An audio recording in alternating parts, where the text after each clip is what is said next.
ಶಿವಯೋಗಿಗಳವರ ಕೈವಲ್ಯ ಪದ್ಧತಿಯ ಜೀವ ಸಂಬೋಧನ ಸ್ಥಳದಲ್ಲಿ ಬರಲ್ಪಟ್ಟಂತ ಒಂದು ವಾಕ್ಯವನ್ನ ಆಧಾರವಾಗಿಟ್ಟುಕೊಂಡು ಬಹು ಸುಂದರವಾಗಿ ಮಾತಾಜಿಯವರು ತಮಗ ತಿಳಿಸ್ತಾ ಬಂದಿದ್ದಾರೆ. ಪೂಜ್ಯರು ವಿಷಯ ಬಹಳಷ್ಟು ಸುಂದರವಾಗಿ ಆರಿಸಿ ಉಪದೇಶಗೈಯಲು ಅವಕಾಶ ಮಾಡಿಕೊಟ್ಟಿದ್ದಾರೆ.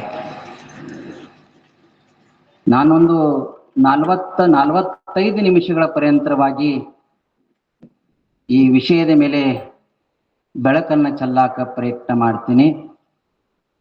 ತಾವು ಚಿತ್ತ ಕೊಟ್ಟು ಸಾವಧಾನದಿಂದ ಆಲಿಸಿದ್ದಾದ್ರ ಅದು ತಮಗ ಲಾಭಾನ್ವಿತ ಆಗ್ತದಂತ ನನಗೆ ಅನಿಸ್ತದ ಅಂತ ಅರ್ಥ. ವಿರತಿ ವಜ್ರದಿ ಮೋಹಗಿರಿ ನುಗ್ಗೆಡುವುದೇ ಚಂದ ಅಮಮ. ವಿರತಿ ಎಂಬ ಅಂದ್ರೆ ವೈರಾಗ್ಯ ಎಂಬ ಖಡ್ಗದಿಂದ ಮೋಹ ಎಂಬ ಗುಡ್ಡವನ್ನ ಪುಡಿ ಪುಡಿ ಮಾಡೋದೇ ಇದು ಜೀವನಿಗೆ ಯೋಗ್ಯ ಅಂತ ಇದಕ್ಕೆ ಸಾಮಾನ್ಯ ಅರ್ಥವಿದೆ. ಶ್ರೀಮನ್ ನಿಜಗುಣ ಶಿವಯೋಗಿಗಳು ಘನ ವಿದ್ವಾಂಸರು, ಮಹಾನ್ ತಪಸ್ವಿಗಳು. ಅವರು ಈ ಕೈವಲ್ಯ ಪದ್ಧತಿ ಅವರ ಸ್ವಾನುಭಾವದಿಂದ ಒಡಗೂಡಿದ ಒಂದು ಉತ್ಕೃಷ್ಟವಾದ ಗ್ರಂಥ. ಈ ಗ್ರಂಥದಲ್ಲಿ 5 ಸ್ಥಳಗಳನ್ನ ಅವರು ಪ್ರತಿಪಾದನೆ ಮಾಡಿಕೊಂಡು ಬಂದಿದ್ದಾರೆ. ಶಿವಕಾರುಣ್ಯ ಸ್ಥಳ, ಜೀವ ಸಂಬೋಧನ ಸ್ಥಳ, ನೀತಿ ಕ್ರಿಯಾಚಾರ ಸ್ಥಳ, ಯೋಗ ಪ್ರತಿಪಾದನ ಹಾಗೂ ಜ್ಞಾನ ಪ್ರತಿಪಾದನ ಸ್ಥಳ ಅಂತ ಹೀಗೆ 5 ಸ್ಥಳಗಳನ್ನ ಅವರು ಒಡಗೂಡಿದ ಇದು ಒಂದು ಗ್ರಂಥ. ಈ ಗ್ರಂಥ ಹ್ಯಾಂಗಿದೆ ಅಂತಂದ್ರ ಈ ಗ್ರಂಥ ಮನುಷ್ಯನ ಹೃದಯದಲ್ಲಿ ಇರಲ್ಪಟ್ಟಂತ ಗ್ರಂಥಿಯನ್ನ ಬಿಡಿಸುವುದು ಗ್ರಂಥ ಅಂತ ಅರ್ಥ. ಗ್ರಂಥಿ ಶಬ್ದಕ್ಕೆ ಅರ್ಥ ಏನಿದೆ ಅಂದ್ರೆ ಗಂಟುಗಳು. ಈ ಗಂಟುಗಳ ಬಿಡಿಸುವ ಕೆಲಸ ಯಾವುದು ಮಾಡ್ತದಪ್ಪ ಅಂತಂದ್ರ ಅದಕ್ಕೆ ಗ್ರಂಥ ಅಂತ ಕರೀತಾರ ಅಂತ ಅರ್ಥ. ಬಿದ್ಯತೆ ಹೃದಯ ಗ್ರಂಥಿ, ಛಿದ್ದಂತೆ ಸರ್ವ ಸಂಶಯ, ಕ್ಷೀಯಂತೆ ಚಾಶ್ಯ ಕರ್ಮಾಣಿ ತಸ್ಮಿನ್ ದೃಷ್ಟ್ವಾ ಪರಾವರೆ. ಶ್ರುತಿ ಭಗವತಿ ಹೇಳ್ತದ, ನಮ್ಮ ಹೃದಯದ ಗ್ರಂಥಿಯನ್ನ, ನಮ್ಮ ಸಂಶಯವನ್ನ ಪರಿಹಾರ ಮಾಡುವುದು ಯಾವುದು? ಅದು ಗ್ರಂಥ ಅಂತ ಅರ್ಥ. ಅಂತ ಕೈವಲ್ಯ ಪದ್ಧತಿ ಒಂದು ಉತ್ಕೃಷ್ಟ ಗ್ರಂಥದಲ್ಲಿ ಆರಿಸಿಕೊಂಡಿರುವ ಇವತ್ತೊಂದು ವಿಷಯ. ಯಾವ ಗ್ರಂಥಿಗಳು ಅಂತಂದ್ರ 1, 2 ಅನಂತ ಗ್ರಂಥಿ ಗಂಟೆಗಳನ್ನ ನಾವು ಹಾಕೊಂಡ್ಬಿಟ್ಟಿದೆವು. ಯಾರ್ಯಾರ ನಾವು ಹಾಕೊಂಡಿದೆವು. ನೀವು ಬಿಚ್ಚವ್ರು ಯಾರು?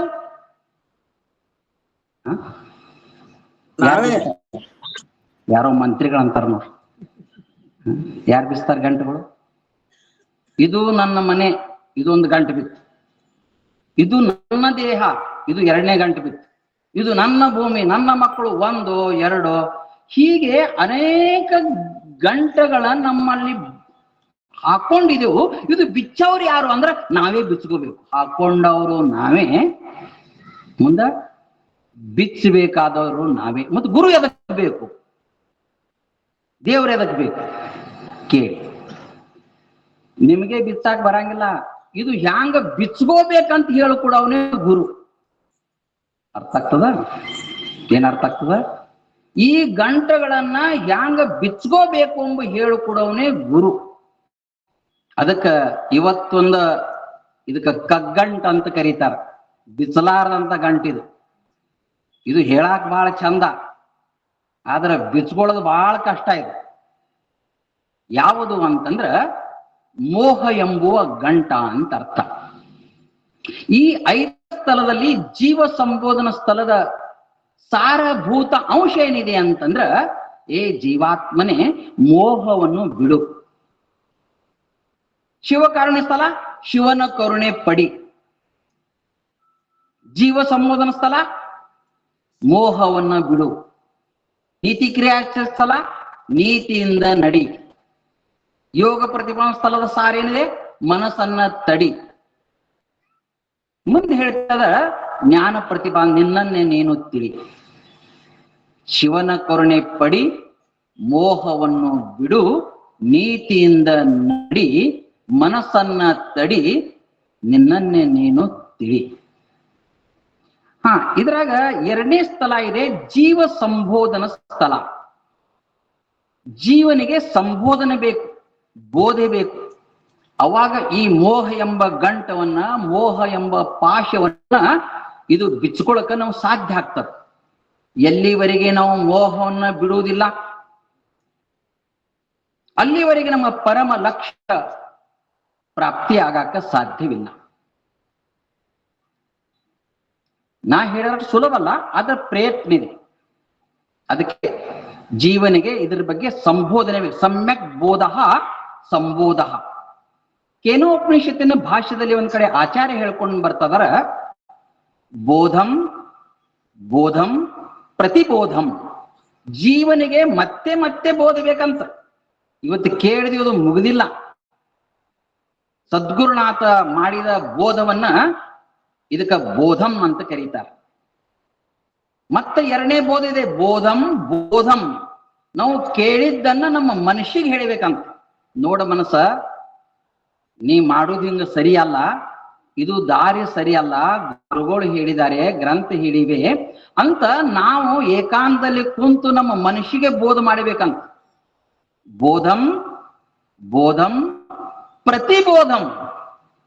ಪ್ರತಿಬೋಧ ಅಂದ್ರೆ ಏನಪ್ಪಾ ಅಂದ್ರ, ನಾವು ಗುರುವಿನ ಕಡೆಯಿಂದ ಕೇಳೋದು, ಕೇಳಿದ್ದನ್ನ ಮನಸ್ಸಿಗೆ ಹೇಳೋದು, ಮನಸ್ಸಿಗೆ ಹೇಳಿದ್ದನ್ನ ನನ್ನ ಬಳಿಗೆ ಕುಂತವ್ರ, ನನ್ನನ್ನ ಆಶ್ರಯಿಸ್ಕೊಂಡು ಬಂದವ್ರನ್ನ ಕುರಿತು ಹೇಳ್ಬೇಕು. ನೋಡಪ್ಪ ಹಿಂಗಿದೆ, ಇದು ಒಳ್ಳೇದಲ್ಲ, ಇದು ಒಳ್ಳೇದಿದೆ, ಹಾಗೆ ಹೀಗೆ ಅಂತ ಕೇಳಿರ್ತೀವಿ. ನಾವು ಹಂಗಲ್ಲ, ಇಬ್ಬರು ಕುಂತ್ರು ಸಾಕು, ಮೂರನೇವ್ರ ಬಗ್ಗೆ ಮಾತಾಡ್ತಾ ಇರ್ತೀವಿ. ನಿನ್ನ ಪೂಜ್ಯರು ನಿಮಗೆ ಹೇಳ್ತಾ ಇದ್ರು, ಮಾಡ್ದವ್ರು ಪಾಪ ಹಂಗಂತೀರಿ, ಮತ್ತೆ ಆಡ್ತಾ ಇರ್ತೀವಿ.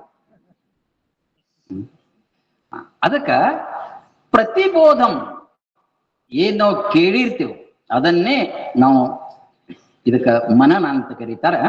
ಅಂತ ಸಂಗತಿಯನ್ನ ನಮ್ಮಲ್ಲಿ ಬಂದಿದ್ದೆ ಆದ್ರ ನಾವು ಕ್ರಮೇಣವಾಗಿ ಮೋಹ ನಿರಸನವನ್ನ ಮಾಡಾಕ ಸಾಧ್ಯ ಆಗ್ತದೆ. ಇಲ್ಲಿ ಶ್ರೀಮನ್ ನಿಜಗುಣ ಶಿವೇಗಳು ವಿರತಿ ಎಂಬ ವಿರತಿ ಶಬ್ದ ಬಳಸ್ಯಾರ. ಎಂತ ಖಡ್ಗಪ್ಪ ಇದು! ವಿರತಿ ವಜ್ರದಿ ಅಂದ್ರ ವಜ್ರದ ಕಡೆಗಿದೆ, ಹಿಂಗಿದೆ. ಎಲ್ಲಿವರೆಗೆ ಅಂತ ತೀವ್ರವಾದ ವೈರಾಗ್ಯ ನಮಗ ಬರುವುದಿಲ್ಲ, ಅಲ್ಲಿವರೆಗೆ ಮೋಹ ನಿರಸುನಾಗೋದು ಬಹಳ ಕಷ್ಟ ಅಂತ ಅರ್ಥ.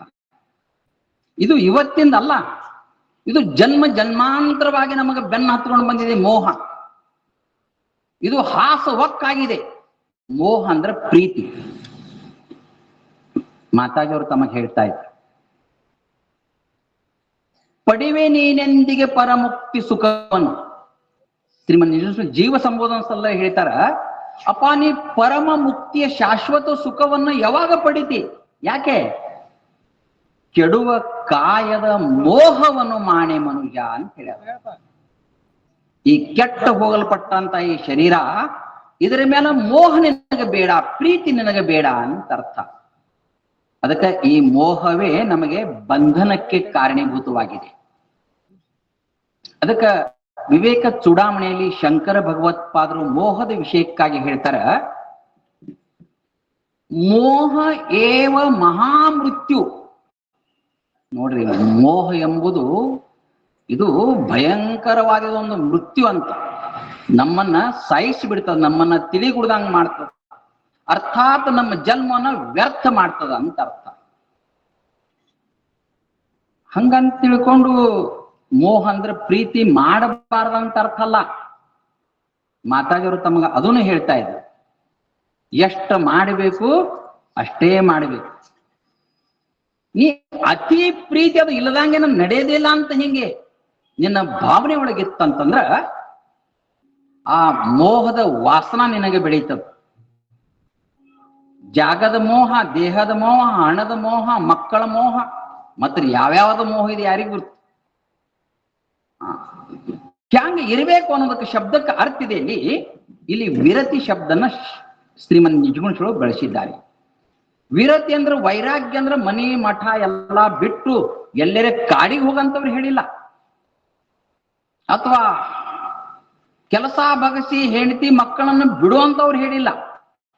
ಲಕ್ಷ್ಯ ಕೊಡಿ, ಇದರ ಮಧ್ಯದಲ್ಲಿ ಇದ್ದುಕೊಂಡೆ, ಇದರ ಮಧ್ಯದಲ್ಲಿ ಈ ಸಂಸಾರದ ಮಧ್ಯದಲ್ಲಿ ಇದ್ದುಕೊಂಡೆ ನೀ ಇದ್ದು ಇಲ್ದಂಗಿದ್ಯಪ್ಪ ಅಂತಂದ್ರ ಮೋಹದ ಮೇಲೆ ನೀನು ವಿಜಯವನ್ನ ಸಾಧಿಸಬಹುದು ಅಂತ ಅರ್ಥ. ವಿರತಿ ಶಬ್ದಕ್ಕ ಅರ್ಥ ಬಹಳ ಆಸಕ್ತಿ ನನಗೆ ಬೇಡ ಅಂತ ಅರ್ಥ. ವೈರಾಗ್ಯ ಅಂದ್ರೆ ಬಟ್ಟಿ ಚೇಂಜ್ ಮಾಡ್ಬೇಕಂತ ಅರ್ಥ ಅಲ್ಲ. ವೈರಾಗ್ಯ ಅಂದ್ರೆ ಮನಿ ಬಿಟ್ಟು ಎಲ್ಲರೇ ಜಾಗ ಸ್ಥಾನ ಪಲಟ್ ಮಾಡ್ಬೇಕಂತ ಅರ್ಥ ಅಲ್ಲ. ನಮ್ಮ ಭಾವ ಪರಿವರ್ತನೆ ಮಾಡಬೇಕು, ನಮ್ಮ ಮನಸ್ಸ ಪರಿವರ್ತನೆ ಮಾಡಬೇಕು, ನಮ್ಮ ಬುದ್ಧಿಯನ್ನ ಪರಿವರ್ತನೆ ಮಾಡಬೇಕು.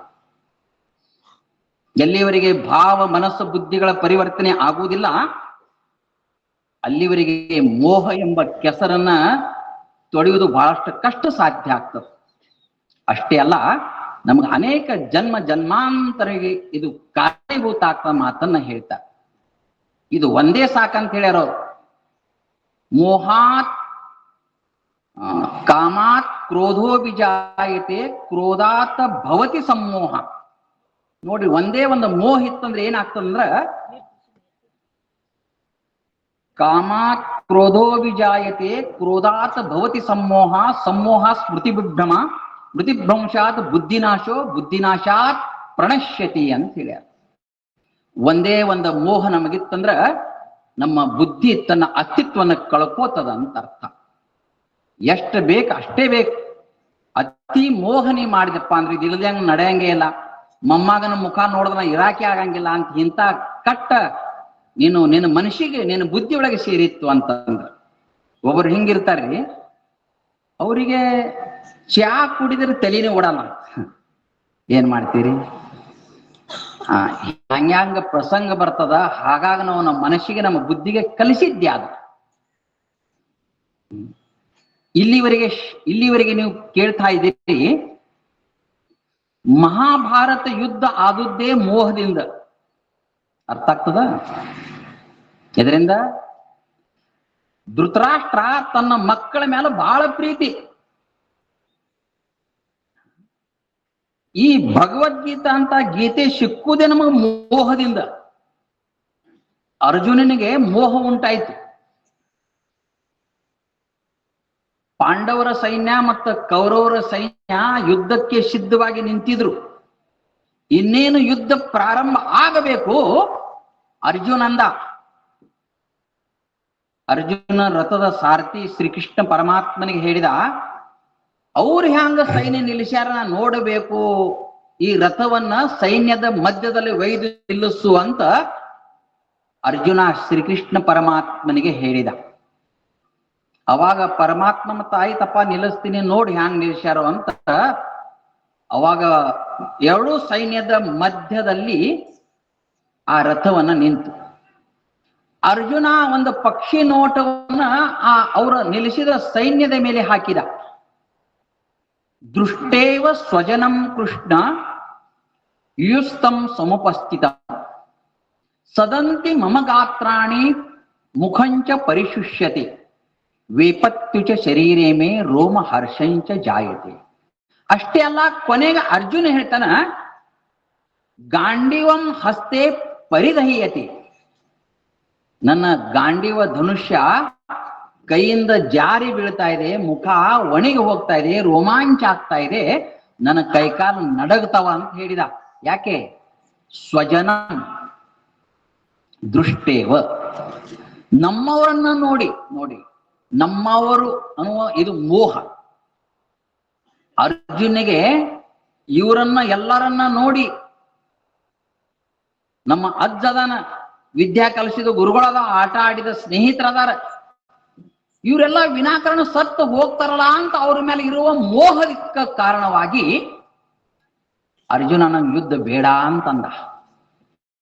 ಅವಾಗ ಭಗವಂತ ಹೇಳ್ತಾನ, ಕುತಸ್ತ್ವಾ ಕಶ್ಮಲಮಿದಂ, ಇಂಥ ಹೊಲಸವಾದ ಮೋಹವನ್ನ ನಿನಗೆ ಎಲ್ಲಿಂದ ಬಂತು?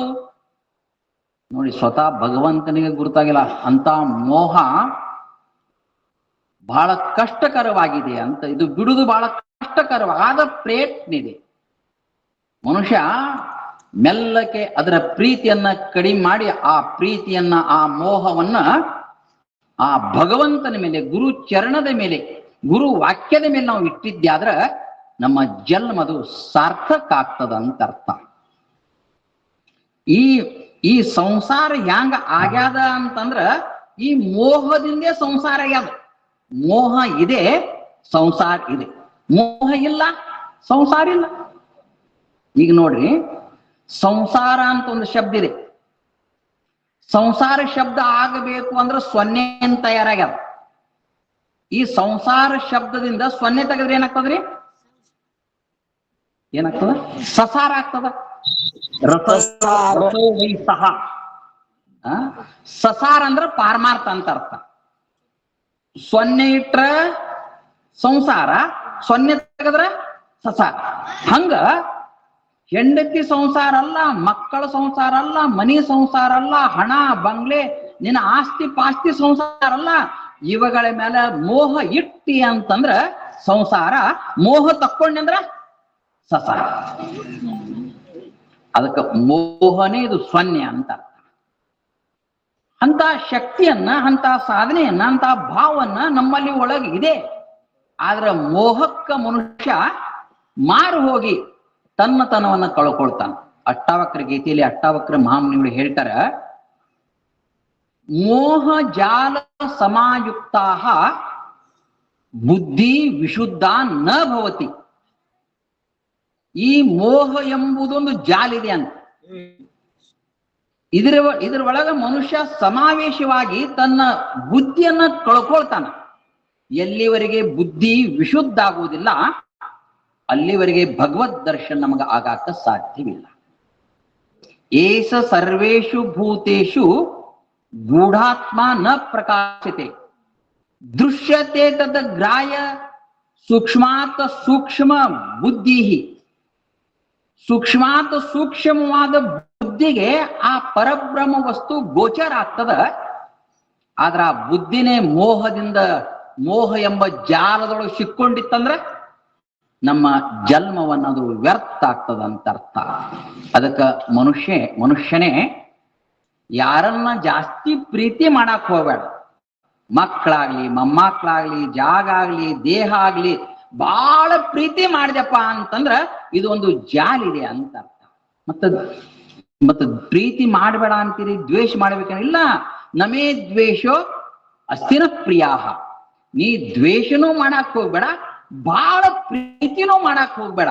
ಯಾಕೆ ಅಂದ್ರ ಬಹಳ ಪ್ರೀತಿ ಮಾಡಿದಪ್ಪ ಅಂದ್ರ ಅದರ ವಾಸನಾ ನಿನ್ನ ಒಳಗ ಬೆಳೀತದ. ವಾಸನಾ ಸಂಗೆ ಜನ್ಮ ಘೇಣೆ ಪ್ರಾಣಿ.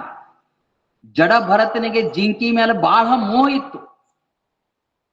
ಜಿಂಕಿ ತನ್ನ ಕೈಯನ್ನ ಬಿಟ್ಟು ಹೋದ ಬಳಿಕ ಜಿಂಕಿ ಜಿಂಕಿ ಜಿಂಕಿ ಅನ್ಕೋತ ಜಡಭರಿತ ಶರೀರ ಬಿಟ್ಟ. ಕೊನೆಗೆ ಏನಾಗ್ಬೇಕಾಯ್ತು? ಜಿಂಕಿ ಆಗ್ಬೇಕಾಯ್ತು.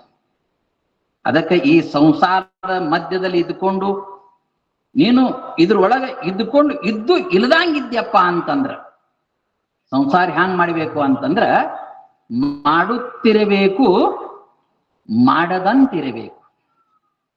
ಬಹಳ ತೆಲಿಗೆ ಹಚ್ಕೋಬಾರ್ದು. ನೀ ಬಹಳಷ್ಟು ತಲೆ ಕೆಡ್ಸ್ಕೊಂಡಿ ಅಂತಂದ್ರೆ, ತಲೆ ಶಬ್ದಕ್ಕೆ ಅರ್ಥ ಬುದ್ಧಿ. ಯಾವಾಗ ಬುದ್ಧಿ ಕೆಡ್ತದ ಅಂತಂದ್ರ ಬುದ್ಧಿಯೊಳಗ ಮೋಹ ಪ್ರವೇಶ ಆಯ್ತು ಅಂತಂದ್ರ. ನಿಮಗೆ ಹೇಳ್ತೀನಿ, ಪ್ರೀತಿನೇ ದುಃಖಕ್ಕೆ ಕಾರಣ. ಅರ್ಥ ಆಗ್ತದ?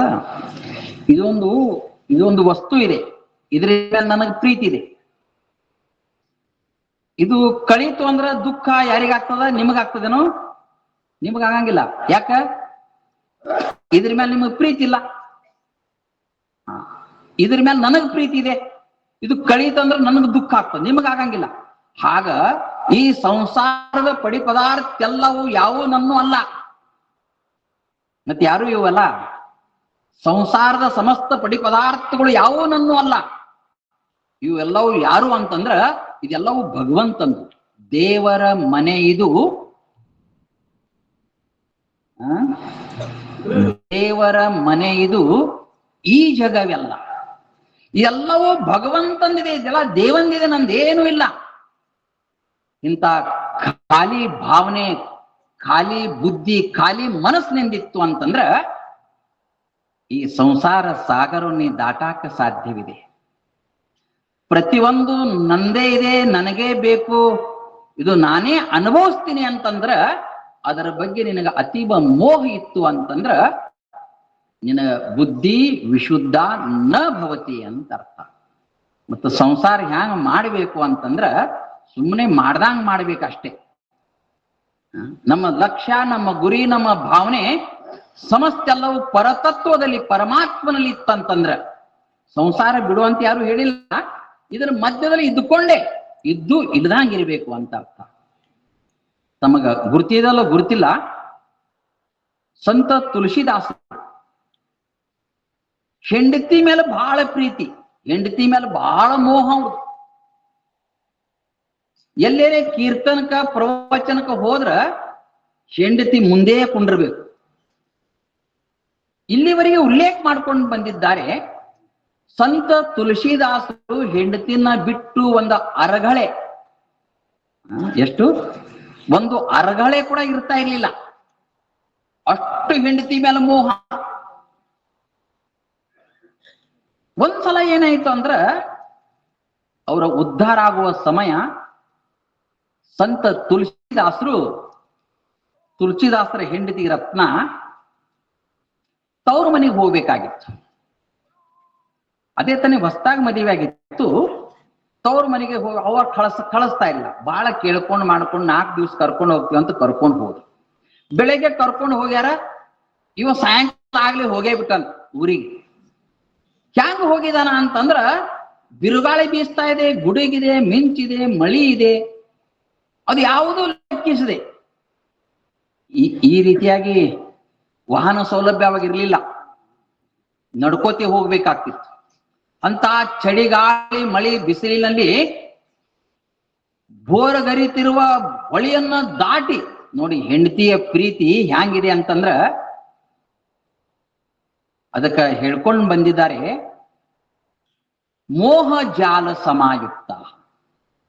ಇದು ಮೋಹ ಎಂಬುವ ಜಾಲಿದೆ, ಮೋಹ ಎಂಬುವ ಪಾಶಿದೆ, ಇದು ಎಳಿತಾ ಇರ್ತದ ಮನುಷ್ಯನಿಗೆ.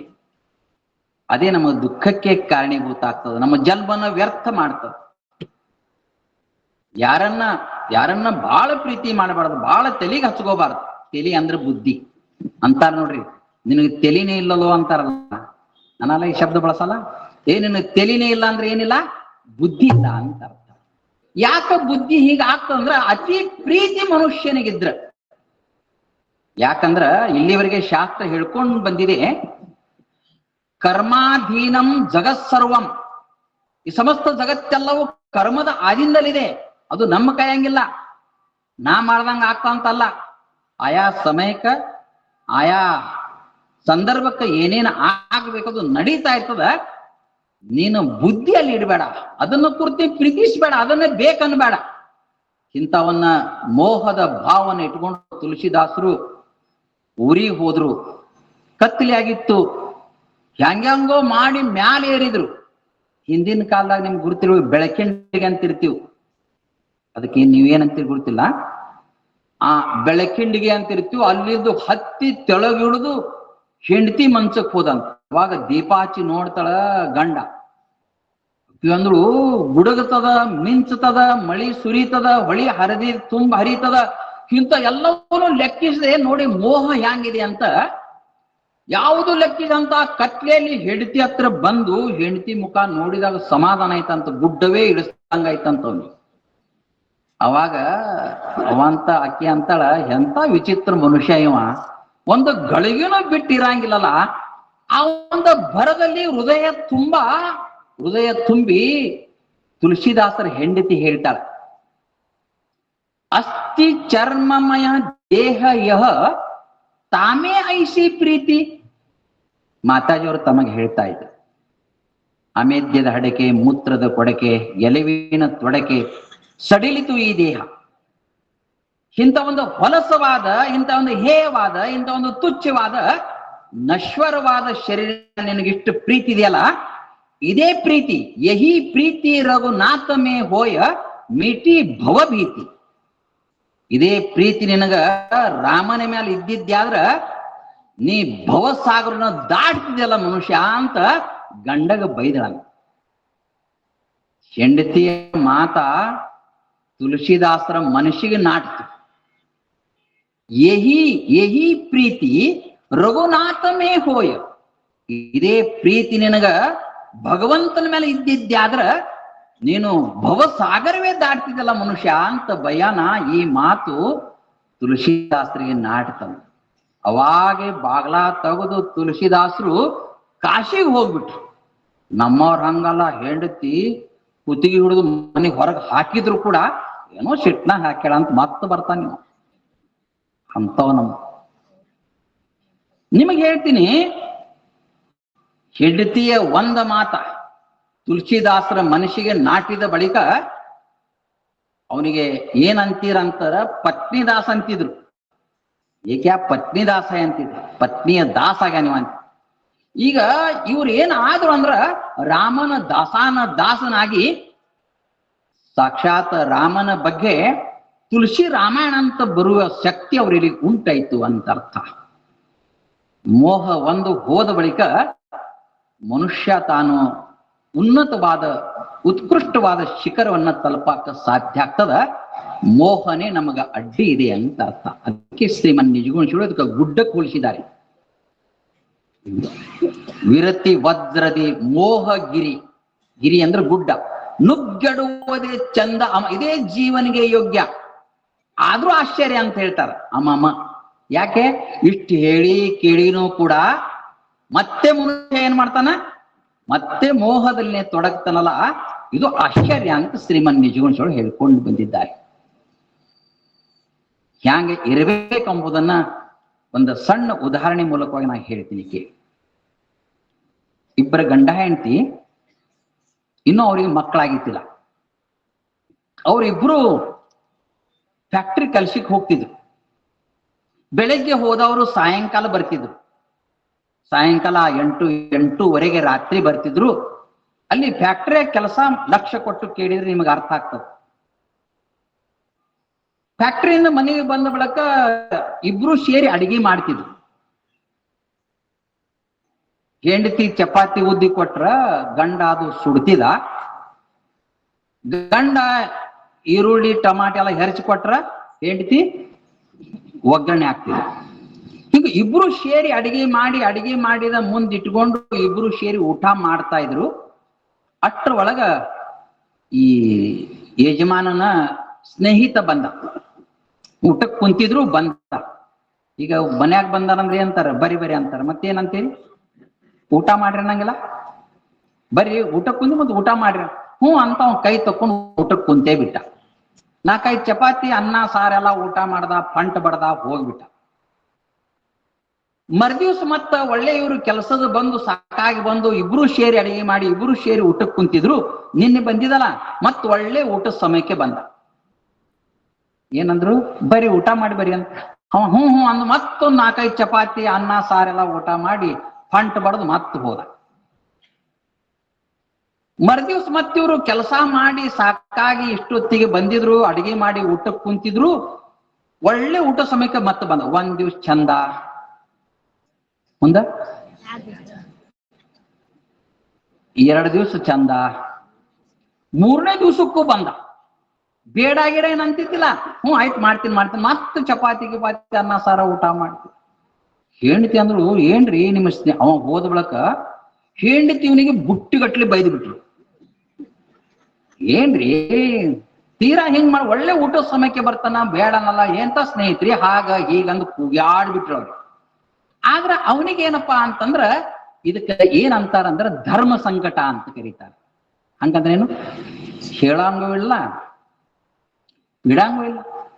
ಸಂಕಟದೊಳಗೆ 2 ಪ್ರಕಾರ, ಒಂದು ಪ್ರಾಣ ಸಂಕಟ, ಇನ್ನೊಂದು ಧರ್ಮ ಸಂಕಟ. ಇದಕ್ಕೆ ಧರ್ಮ ಸಂಕಟ ಅಂತ ಕರೀತಾರೆ. ಅವಾಗ 3 ದಿವಸ ಕಡಿತು. 4ನೇ ದಿವಸಕ್ಕೆ ಇವರು ಫ್ಯಾಕ್ಟ್ರಿಯಿಂದ ಬಂದು ಅಡಿಗೆ ಮಾಡಿ ಊಟಕ್ಕೆ ಬಡಿಸೋತಾ ಇದ್ರು. ಅವ್ನು ಬರ್ತಾ ಇದ್ದ. ನೋಡ್ದ ಗಂಡ, ನಾನು ಮಾತ್ರ ಇವತ್ತು ಹೆಂಡತಿ ಕೈಯಾಗ ಉಳಿಯಲ್ಲಪ್ಪ ಅಂದ. 4ನೇ ದಿವಸಕ್ಕೆ ಇವ ಬರ್ತಾನೆ, ಏನ್ ಮಾಡ್ಲಪ್ಪ ಅಂತ ಅವನಿಗೊಂದು ತಲೆಯಾಗ ವಿಚಾರ ಹೊಳಿತು. ಅವ ಎದ್ದು ಬಿಟ್ಟ, ಊಟ ಮಾಡೋದ್ ಬಿಟ್ಟು ಎದ್ದು ಬಿಟ್ಟ. ಅವ ಬರ್ತಾ ಇದ್ದ. ಎದ್ದು ಏನ್ ಮಾಡ್ದ ಅಂದ್ರೆ ಹೆಂಡತಿ ತುರುಬನ್ನ, ತಲೆಯನ್ನ, ಕೂದಲನ್ನ ಬಿಚ್ಚಿದ, ಚಪಾತಿ ಆ ಕಡೆ ಬಿಸಾಕಿದ, ರೊಟ್ಟಿ ಬುಟ್ಟಿ ಡಬ್ಬ ಹಾಕಿದ, ತಮ್ಯ ನೀರು ಚೆಲ್ದ, ಹೆಂಡತಿಗೆ ಹಾಕಿ ಹೊಡ್ಯಾಕ್ ಶುರು ಮಾಡ್ದ. ಆಕಿ ಹೇಳ್ತಿ ಓ ಅಂತ ಅಳ್ತಾ ಇದ್ಲು. ಅವ ಬಂದ, ಮನ್ಯಾಗ ರಂಪಾರ ಆಡಾಗಿತ್ತು. ನಮಗ್ ಯಾಕೆ ಬೇಕಪ್ಪ ಗಂಡ ಹೆಂಡತಿ ಅಂದ್ರೆ ಬಾಗಲ ಮುಚ್ಚದ. ಅವ ಹೋದ. ಇವ ಸದ್ಯ ಹೋದಲ್ಲಪ್ಪ ಅಂತ ಎದೆ ಕೈ ಹಚ್ಕೊಂಡು ಹೆಂಡತಿಗೆ ಹೇಳ್ತಾನ, ಕಣೆ ನಾನೇನು ಹೊಡೆದಿಲ್ಲ, ಸುಮ್ನೆ ಹೊಡೆದಂಗ್ ಮಾಡೀನಿ ಅಂತಂದ. ಅವಾಗ ಹೆಂಡತಿ ಅಂತಾಳ, ನನಗೇನು ಅಟ್ಟು ಗುರ್ತಾಗಲ್ಲೇನು, ನಾನು ಸುಮ್ನೆ ಏನ್ ಮಾಡೀನಿ, ಅತ್ತಂಗ್ ಮಾಡೀನಿ ಅಂತ. ಇವ ಬಾಗ್ಲಾ ತಗೋದು ನಾನು ಸುಮ್ನೆ ಹೋದಂಗ್ ಮಾಡೀನಿ ಅಂತಂದ. ಹೇಳು ತಾತ್ಪರ್ಯ ಅಂದ್ರ, ಸಂಸಾರ ಹ್ಯಾಂಗ ಮಾಡಬೇಕು ಅಂತಂದ್ರ ಸುಮ್ನೆ ಮಾಡಬೇಕು. ಅತಿ ಪ್ರೀತಿ ಇದ್ರೆ ಮೇಲೆ ಇಡಬಾರ್ದು. ಅತಿ ಪ್ರೀತಿ ನನಗ ಸಂಸಾರ ಮೇಲೆ ಇತ್ತಿತ್ತು ಅಂತಂದ್ರ, ಅತಿ ಮೋಹ ನನಗ ಸಂಸಾರ ಬಗ್ಗೆ ಇರ್ತಿತ್ತಂದ್ರ ನನ್ನ ಜನ್ಮದು ವ್ಯರ್ಥ ಆಗ್ತದಂತ ಅರ್ಥ. ಎಷ್ಟು ಬೇಕು ಸುಮ್ಮನೆ ಮಾಡ್ದಂಗ್ ಮಾಡ್ಬೇಕು. ಇಕ್ಕಿ ಸುಮ್ಮನೆ ಅವ ಹೊಡೆದಂಗ್ ಮಾಡ್ದ, ಮುಂದ ಇಕ್ಕಿ ಅತ್ತಂಗ್ ಮಾಡಿದ್ರು, ಮುಂದ ಹಂಗ ಸಂಸಾರ ಮಾಡ್ದಂಗ್ ಮಾಡ್ಬೇಕಷ್ಟೆ. ನೀ ಅತಿ ಪ್ರೀತಿ ಸಂಸಾರನ್ನ ಮಾಡಿದಂದ್ರ ಹ್ಯಾಂಗ ಮಾಡ್ಬೇಕ ಸಂಸಾರ ಅಂತಂದ್ರ, ನಿಮಗೆ ಆಗ್ಲೇ ನಾ ಹೇಳ್ತಾ ಇದೆ, ಮೋಹ ಇಟ್ರಿ ಅಂದ್ರ ಸಂಸಾರ, ಮೋಹ ತೆಗದ್ರಿ ಅಂದ್ರ ಸಸ. ಸಂಸಾರ ಹ್ಯಾಂಗ ಮಾಡ್ಬೇಕಂದ್ರ ಸೂಜಿಗೆ ಮುದ್ದು ಕೊಟ್ಟಂಗ ಮಾಡ್ಬೇಕು. ಸೂಜಿ ಮುದ್ದು ಕೊಟ್ರೆ ಏನಾಗ್ತದ, ಜಾಸ್ತಿ ಕೊಟ್ರೆ ಏನಾಗ್ತದ ನೋಡ್ರಿ, ಮನೆಗೆ ಹೋಗಿ ಹೆಂಗ್ ಮಾಡ್ಬೇಕು. ಸಂಸಾರ ಹೆಂಗ ಮಾಡ್ಬೇಕು ಅಂದ್ರ ಆಡ ನೀರು ಕುಡ್ದಂಗ್ ಮಾಡ್ಬೇಕು. ನಿಮಗ್ ಗುರ್ತಿರ್ಬೇಕು, ಆಡ ಅಥವಾ ಮೇಕೆ ನೀರು ಕುಡಿತಾವ ಅಂತಂದ್ರ ಅಥವಾ ಬಾವಿ ಅಥವಾ ಹೊಳ್ಯಾಗ ಹೋಗಿ ಕುಡಿಯಂಗಿಲ್ಲವು, ದಂಡಿಗೆ ನಿಂತು ಕುಡಿತಾವ. ಗುರ್ತಿಲ್ಲ? ಆಡ ಅಥವಾ ಮೇಕೆ ನೀರು ಕುಡಿಬೇಕಾದ್ರ ದಂಡಿಗೆ ನಿಂತು ಕುಡಿತಾವ. ಅಕಸ್ಮಾತ್ ನೀರು ಸಿಗದೇ ಇದ್ರ ಮೊಳಕಾಲು ಊರ್ಯರೇ ಕುಡಿತಾವ, ಹೊರತಾಗಿ ನೀರು ಒಳಗ್ ಹೋಗಂಗಿಲ್ಲವು. ಎಮ್ಮಿ ಸಂಸಾರ ಹೆಂಗ್ ಮಾಡ್ಬೇಕು, ಆಡ ನೀರು ಕುಡ್ದಂಗ್ ಮಾಡ್ಬೇಕು, ಎಮ್ಮೆ ನೀರು ಕುಡ್ದಂಗಲ್ಲ. ಈಗಾಗಲೇ ಬಿದ್ದಿದೀವಿ ಅಂತೀರೇನು? ಇರ್ಲಿ, ಇಂಥ ಒಂದು ಉತ್ಕೃಷ್ಟ ಕಾರ್ಯಕ್ರಮದಲ್ಲಿ ನಮಗೂ ಕೂಡ ಕರೆಸಿ ನಮ್ಮ ಪರಮ ಪೂಜ್ಯ ಡಾಕ್ಟರ್ ಶಿವಕುಮಾರ ಸ್ವಾಮಿಗಳು ಅವರ ಕಾರ್ಯಕ್ರಮ ಅಂದ್ರೆ ಬಹಳಷ್ಟ ಶಿಸ್ತ ಮತ್ತು ಅಚ್ಚುಕಟ್ಟವಾದ ಕಾರ್ಯಕ್ರಮ. ಆ ಶಿಸ್ತತೆ ಅವರಲ್ಲಿ ಒಂದು ಬದ್ಧತೆ ಇರೋಣದಿಂದ, ಕರ್ತೃತ್ವ ಶಕ್ತಿ ಇರೋಣದಿಂದ ಜಗದ್ಗುರು ಸಿದ್ಧಾರೂಢ ಮಹಾಮಠದಲ್ಲಿ ಅವರಿಗೆ ಈ ಕಾರ್ಯಕ್ರಮದ ಉಸ್ತುವಾರಿನೇ ಅವ್ರಿಗೆ ಕೊಟ್ಟಿದ್ರು. ಯಾಕಂದ್ರೆ ಅವರಲ್ಲೊಂದು ಕರ್ತೃತ್ವ ಶಕ್ತಿ ಇದೆ ಅಂತ ಗಮನಿಸಿ ಹುಬ್ಬಳ್ಳಿಯ ಸಿದ್ಧಾರೂಢ ಮಠದಲ್ಲಿ ಅವರಿಗೆ ಸಭೆಯ ಕರ್ತೃತ್ವವನ್ನೇ ಅವರಿಗೆ ಕೈಯಾಗ ಕೊಟ್ಟಿದ್ರು. ಅಂತ ಒಂದು ಕರ್ತೃತ್ವ ಶಕ್ತಿ ಉಳ್ಳ ಮಹಾಸ್ವಾಮಿಗಳು ನಮಗೊಂದು 2-3 ವರ್ಷ ಆಯ್ತು ಅವ್ರು ಹೇಳ್ತಾ ಇದ್ರು ಬರ್ರಿ ಅಂತ. ಆದ್ರ ಅನೇಕ ಕಾರ್ಯಕ್ರಮದ ಬಾಹುಲ್ಯಗಳಿಂದ ನನಗೆ ಬರಾಕ್ ಆಗ್ಲಿಲ್ಲ. ಈ ವರ್ಷ ನನಗೆ ಅವಕಾಶ ಸಿಕ್ಕುವುದು ನನಗೊಂದು ಅಹೋಭಾಗ್ಯ ಅಂತ ನಾ ಭಾವಿಸ್ತೀನಿ. ನಾನು ನಿನ್ನೆ ನಿಮಗೆ ಹೇಳ್ತಾ ಇದ್ದೆ, ನಾವು ಯಾವ್ಯಾವ ಕಾರ್ಯಕ್ರಮಕ್ಕೆ ಹೋದಾಗ ಜನರನ್ನ ಸುಮ್ಮನೆ ಕುಂಡ್ರಸಾಕೆ ಎಷ್ಟೊತ್ತಾಗ್ತದ, ಒಬ್ರು ಹೇಳಂಗಿಲ್ಲ, ಒಬ್ರು ಓಡಾಡಂಗಿಲ್ಲ, ನಿಶಬ್ದವಾಗಿ ಶಬ್ದ ಸಭಾವನ್ನ ನಾವು ನೋಡಿದಾಗ ಬಹಳ ಸಂತೋಷ ಆಗ್ತದ. ನಾ ಅನೇಕ ಕಾರ್ಯಕ್ರಮಕ್ಕೆ ಹೋದಾಗ ಗದ್ಲೋ ಗದ್ಲ ನಾವು ಹೇಳೋದೇನು ಅವ್ರು ಕೇಳೋದೇನು. ನೀವು ಕುಂತದನ್ನು ನೋಡಿದಾಗ ನನಗ ಇನ್ನೂ ಒಂದು 15-20 ನಿಮಿಷ ಹೇಳ್ಬೇಕು ಅಂತ ಅನಿಸ್ತದ. ಹಂಗಂತ ಹೆದರ್ಬೇಡ್ರಿ, ನಾ ಹೇಳಂಗಿಲ್ಲ, ಮುಗಿಸ್ತೀನಿ. ನೀವು ಕುಂತದನ್ನು ನೋಡಿದಾಗ ಇನ್ನೂ ನಮಗೆ ಹೇಳಬೇಕು ಅನಿಸ್ತದ. ಇಷ್ಟೊತ್ತು ಸಮಯ ಆದ್ರೂ ಕೂಡ, ಇನ್ನೂ ಇಷ್ಟೊತ್ತು ಸಮಯ ಆದ್ರೂ ಕೂಡ ತಾವು ಕುಂತದನ್ನು ನೋಡಿ ಯಾಕೆ ಇದೆಲ್ಲವೂ ಯಾಕೆ ಅಂತಂದ್ರ ಹಿಂದಿನ ಗುರುಗಳ ಒಂದು ಶಕ್ತಿ, ಆ ಎಲ್ಲಾ ಶಕ್ತಿಯನ್ನ ಡಾಕ್ಟರ್ ಶಿವಕುಮಾರೇಶ್ವರ ಮಹಾಸ್ವಾಮಿಗಳವರಲ್ಲಿ ಅದು ಹುದುಗಿದೆ. ಅದಕ್ಕಾಗಿ ಆ ಶಕ್ತಿಯ ಪ್ರಭಾವದಿಂದ ನಿಮ್ಮಲ್ಲಿ ಇಂಥ ಒಂದು ದಿವ್ಯ ಭವ್ಯ ಗುಣ ಬಂದದಂತ ನಾನು ಭಾವಿಸ್ತೀನಿ. ಅಂತ ಪರಮ ಪೂಜ್ಯರ ಕೃಪಾ ಆಶೀರ್ವಾದ ನಮ್ಮ ನಿಮ್ಮನ ಮೇಲೆ ಸದೈವ ಇರಲಿ ಅಂತ ನಾ ಕೇಳ್ಕೊಳ್ತಾ ನನ್ನ ಮಾತಿಗೆ ವಿರಾಮ ಕೊಡುತ್ತೇನೆ. ಓಂ ಶಾಂತಿ ಶಾಂತಿ ಶಾಂತಿ.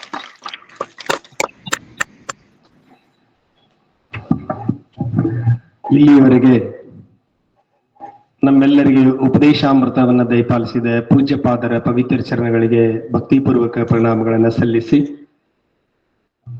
ಈಗ 4ನೇ ದಿನದ ವೇದಾಂತ ಗೋಷ್ಠಿಯಲ್ಲಿ ನಮ್ಮೆಲ್ಲರಿಗೆ ಉಪದೇಶಾಮೃತವನ್ನು ದಯಪಾಲಿಸಿರ್ತಕ್ಕಂಥ ಪರಮ ಪೂಜ್ಯರಿಗೆ ಶ್ರೀಮಠದ ವತಿಯಿಂದ, ಶ್ರೀಗಳ ವತಿಯಿಂದ ಗೌರವ ಸಮರ್ಪಣೆ. ಪ್ರಥಮದಲ್ಲಿ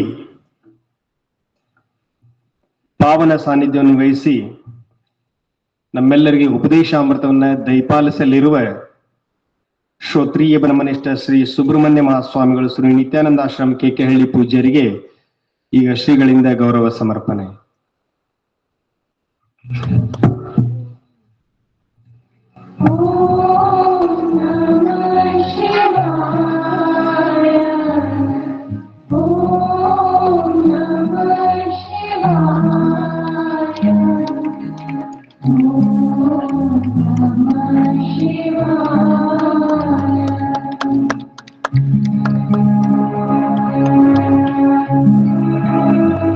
ಹಾಗೆ ನಿನ್ನೆ ಮತ್ತು ಇವತ್ತಿನ ದಿವಸ ವೇದಾಂತ ಗೋಷ್ಠಿಯ ಅಧ್ಯಕ್ಷತೆಯನ್ನು ವಹಿಸುವುದರ ಜೊತೆಗೆ ತಮ್ಮ ಅಮೃತವಾಣಿಯಿಂದ ನಮ್ಮೆಲ್ಲರಿಗೆ ಉಪದೇಶಾಮೃತವನ್ನು ದಯಪಾಲಿಸಿದ ಶ್ರೋತ್ರಿಯ ಬ್ರಹ್ಮಶ್ರೀ ಶಿವಾನಂದ ಮಹಾಸ್ವಾಮಿಗಳು, ಶ್ರೀ ಜಡಿ ಸಿದ್ದೇಶ್ವರ ಮಠ ದಾವಣಗೆರೆ ಪೂಜ್ಯರಿಗೆ ಶ್ರೀಗಳ ವತಿಯಿಂದ ಶ್ರೀಮಠದ ವಂದಿತ ಗೌರವ ಸಮರ್ಪಣೆ.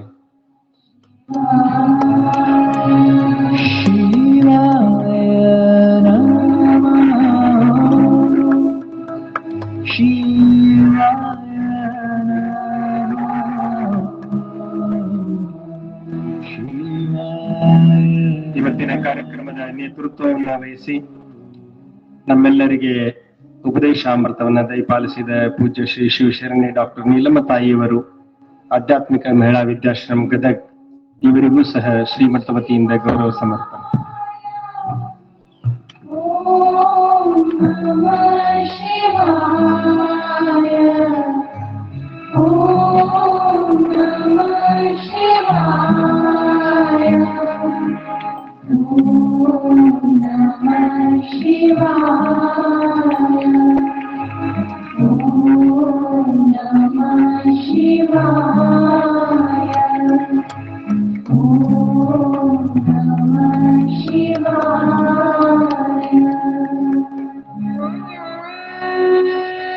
ಶ್ರೀ ಸಿದ್ಧಲಿಂಗಪ್ಪನವರು ಹುಬ್ಬಳ್ಳಿ ವೇದಿಕೆಗೆ ಬರಬೇಕು.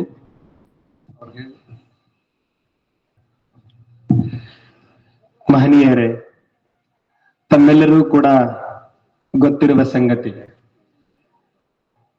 ನಮ್ಮೂರಿನ ಹಿರಿಯರು ಮಾರ್ಗದರ್ಶಕರಾಗಿರ್ತಕ್ಕಂಥ ಶ್ರೀ ಸಿದ್ಧಲಿಂಗಪ್ಪನವರು ಹುಬ್ಬಳ್ಳಿಯವರು ಈ ವೇದಾಂತ ಗೋಷ್ಠಿಗಳಲ್ಲಿ ಭಾಗವಹಿಸಿರ್ತಕ್ಕಂಥ ಪೂಜ್ಯರಿಗೆ ಕಾಣಿಕೆಯನ್ನು ನೀಡುವುದರ ಜೊತೆಗೆ ಅವರನ್ನ ಗೌರವಿಸಲಿದ್ದಾರೆ.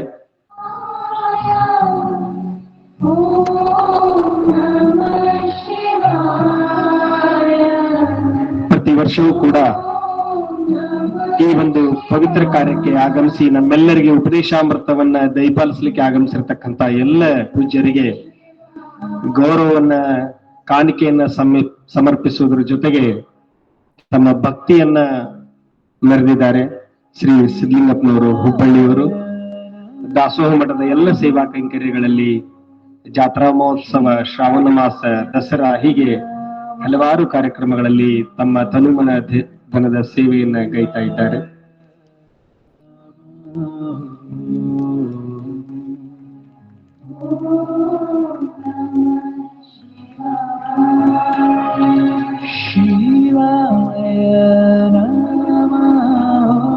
ಹಾಗೆ ದಾಸೋಹ ಮಠದ ಪ್ರಸ್ತುತ ಪೀಠಾಧಿಪತಿಗಳಿಗೂ ಕೂಡ ಗೌರವವನ್ನ ಸಮರ್ಪಿಸ್ತಾ ಇದ್ದಾರೆ. ಒಂದು ಜೋರಾದ ಚಪ್ಪಾಳೆಯನ್ನ ತಟ್ಟೋಣ.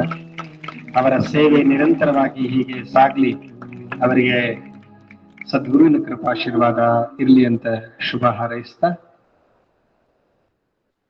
ಈಗ ಇವತ್ತಿನ 4ನೇ ದಿನದ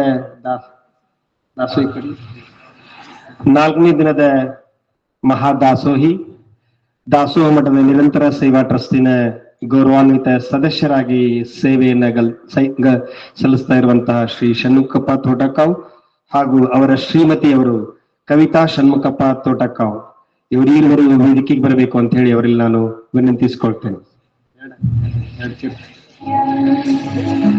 ಪ್ರತಿ ವರ್ಷವೂ ಕೂಡ ಷಣ್ಮುಖಪ್ಪ ತೋಟಕಾವ್ ಅವರು ದಾಸೋಹದ ಸೇವೆಯನ್ನ ಗೈತಾ ಬಂದಿದ್ದಾರೆ. ಈ ಸಾರಿ ವಿಶೇಷತೆ ಏನಂದ್ರೆ ಅವರ ಶ್ರೀಮತಿಯವರು ಕೂಡ ಈ ಒಂದು ವೇದಿಕೆಯಲ್ಲಿ ಶ್ರೀಗಳಿಂದ ಗೌರವವನ್ನ ಸ್ವೀಕಾರ ಮಾಡ್ತಾ ಇದ್ದಾರೆ. ಶ್ರೀ ಷಣ್ಮುಖಪ್ಪ ತೋಟಕಾವ್ ಹಾಗೂ ಶ್ರೀಮತಿ ಕವಿತಾ ಷಣ್ಮುಖಪ್ಪ ತೋಟಕಾವ್ ದಂಪತಿಗಳು ಈಗ ಶ್ರೀಗಳಿಂದ ಗೌರವ ಸಮರ್ಪಣೆಯನ್ನ ಸ್ವೀಕಾರ ಮಾಡ್ತಾ ಇದ್ದಾರೆ.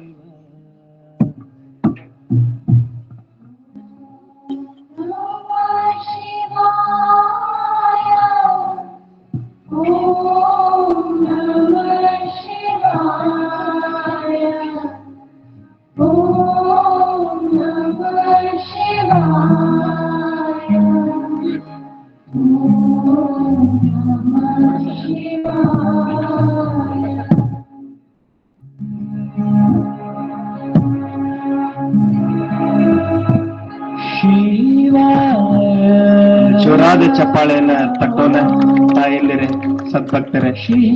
ಪ್ರತಿ ವರ್ಷವೂ ಷಣ್ಮುಖನ ತೋಟಕಾವ್ ಅವರು ದಾಸೋಹದ ಸೇವೆಯನ್ನ ಗೈತಾ ಬಂದಿದ್ದಾರೆ. ಅವರಿಗೆ, ಅವರ ಕುಟುಂಬ ವರ್ಗದವರಿಗೆ ಸದ್ಗುರುವಿನ ಕೃಪಾಶೀರ್ವಾದ ಸದಾವ ಕಾಲ ಇರ್ಲಿ ಅಂತ ಆಶಿಸ್ತಾ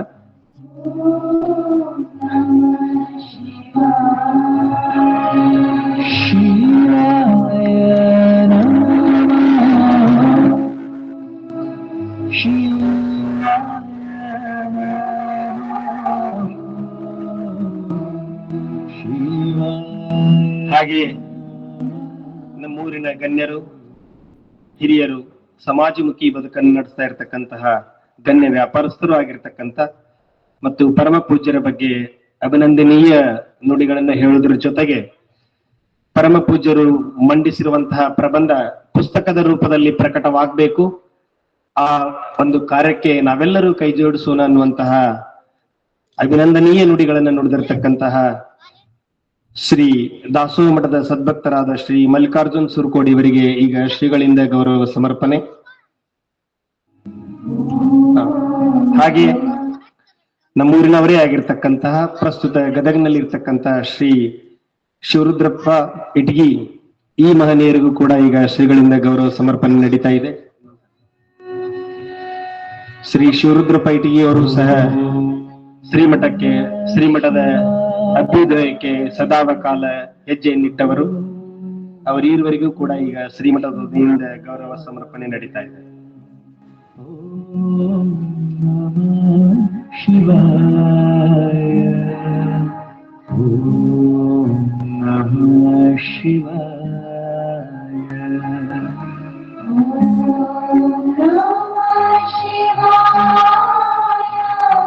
ಜೋರಾದ ಚಪ್ಪಾಳೆಯ ಮೂಲಕ ನಾವು ಅವರನ್ನ ಅಭಿನಂದಿಸೋಣ.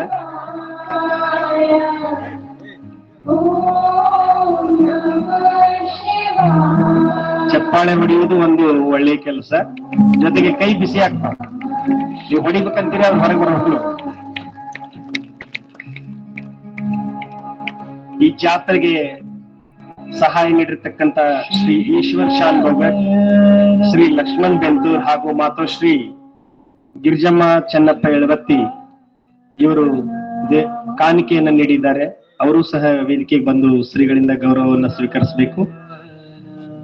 ಶ್ರೀ ಈಶ್ವರ್ ಶಾಲ್ಭೋಗಟ್, ಶ್ರೀ ಲಕ್ಷ್ಮಣ್ ಬೆಂತೂರ್ ಹಾಗೂ ಮಾತು ಶ್ರೀ ಗಿರಿಜಮ್ಮ ಚೆನ್ನಪ್ಪ ಎಳವತ್ತಿ. ಹಾಗೆ ಇವತ್ತಿನ ದಿವಸ ಪ್ರಸಾದದ ಸೇವೆಯಲ್ಲಿ ವಿಶೇಷವಾಗಿರ್ತಕ್ಕಂತಹ ನಮ್ಮೆಲ್ಲರಿಗೆ ಸಿಹಿಯನ್ನ ಮಾಡಿಸಿರ್ತಕ್ಕಂಥ ಈರ್ವ ಮಹನೀಯರು ಶ್ರೀ ಶಿವಪ್ಪ ಯಮನಪ್ಪ ಅಜ್ಜನ್ನವರ್, ಶ್ರೀ ಬಸವರಾಜ್ ಈಶ್ವರಪ್ಪ ಗುರಿಕಾರ್. ಈ ಈರ್ವ ಮಹನೀಯರು ಬಂದು ಶ್ರೀಗಳಿಂದ ಗೌರವವನ್ನ ಸ್ವೀಕರಿಸಬೇಕು. ಶ್ರೀ ಶಿವಪ್ಪ ಯಮನಪ್ಪ ಅಜ್ಜನ್ನವರ್ ಹಾಗೂ ಶ್ರೀ ಬಸವರಾಜ್ ಈಶ್ವರಪ್ಪ ಗುರಿಕಾರ್. ಓಂ ನಮಃ ಶಿವಾಯ.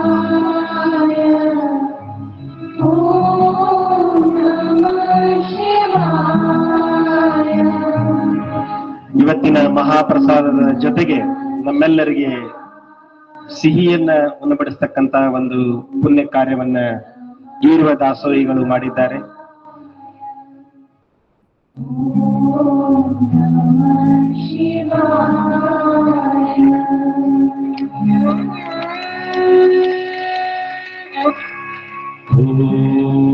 ಶ್ರೀ ಶಿವಪ್ಪ ಯಮನಪ್ಪ ಅಜ್ಜನವರ್ ಹಾಗೂ ಶ್ರೀ ಬಸವರಾಜ ಶಿವಪ್ಪ ಗುರಿಕ ಇವರಿಬ್ಬರು ಕೂಡ ಇವತ್ತಿನ ಮಹಾದಾಸೋಹದ ಕಾರ್ಯವನ್ನ ಕೈಗೊಂಡಿದ್ದಾರೆ. ಅವರಿಗೂ ಕೂಡ ಗುರುವಿನ ಕೃಪಾಶೀರ್ವಾದ, ಸದ್ಗುರುವಿನ ಕೃಪೆ ಇರ್ಲಿ ಅಂತ ಹೇಳ್ತಾ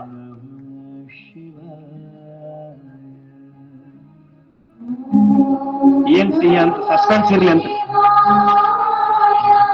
ನಮ್ಮೆಲ್ಲರಿಗೆ ಗೋಧಿ ಹುಗ್ಗಿ ವ್ಯವಸ್ಥೆಯನ್ನ ಶ್ರೀಯುತರು ಮಾಡಿದ್ದಾರೆ. ಒಂದು ಜೋರಾದ ಚಪ್ಪಾಳೆಯನ್ನ ತಟ್ಟೋಣ.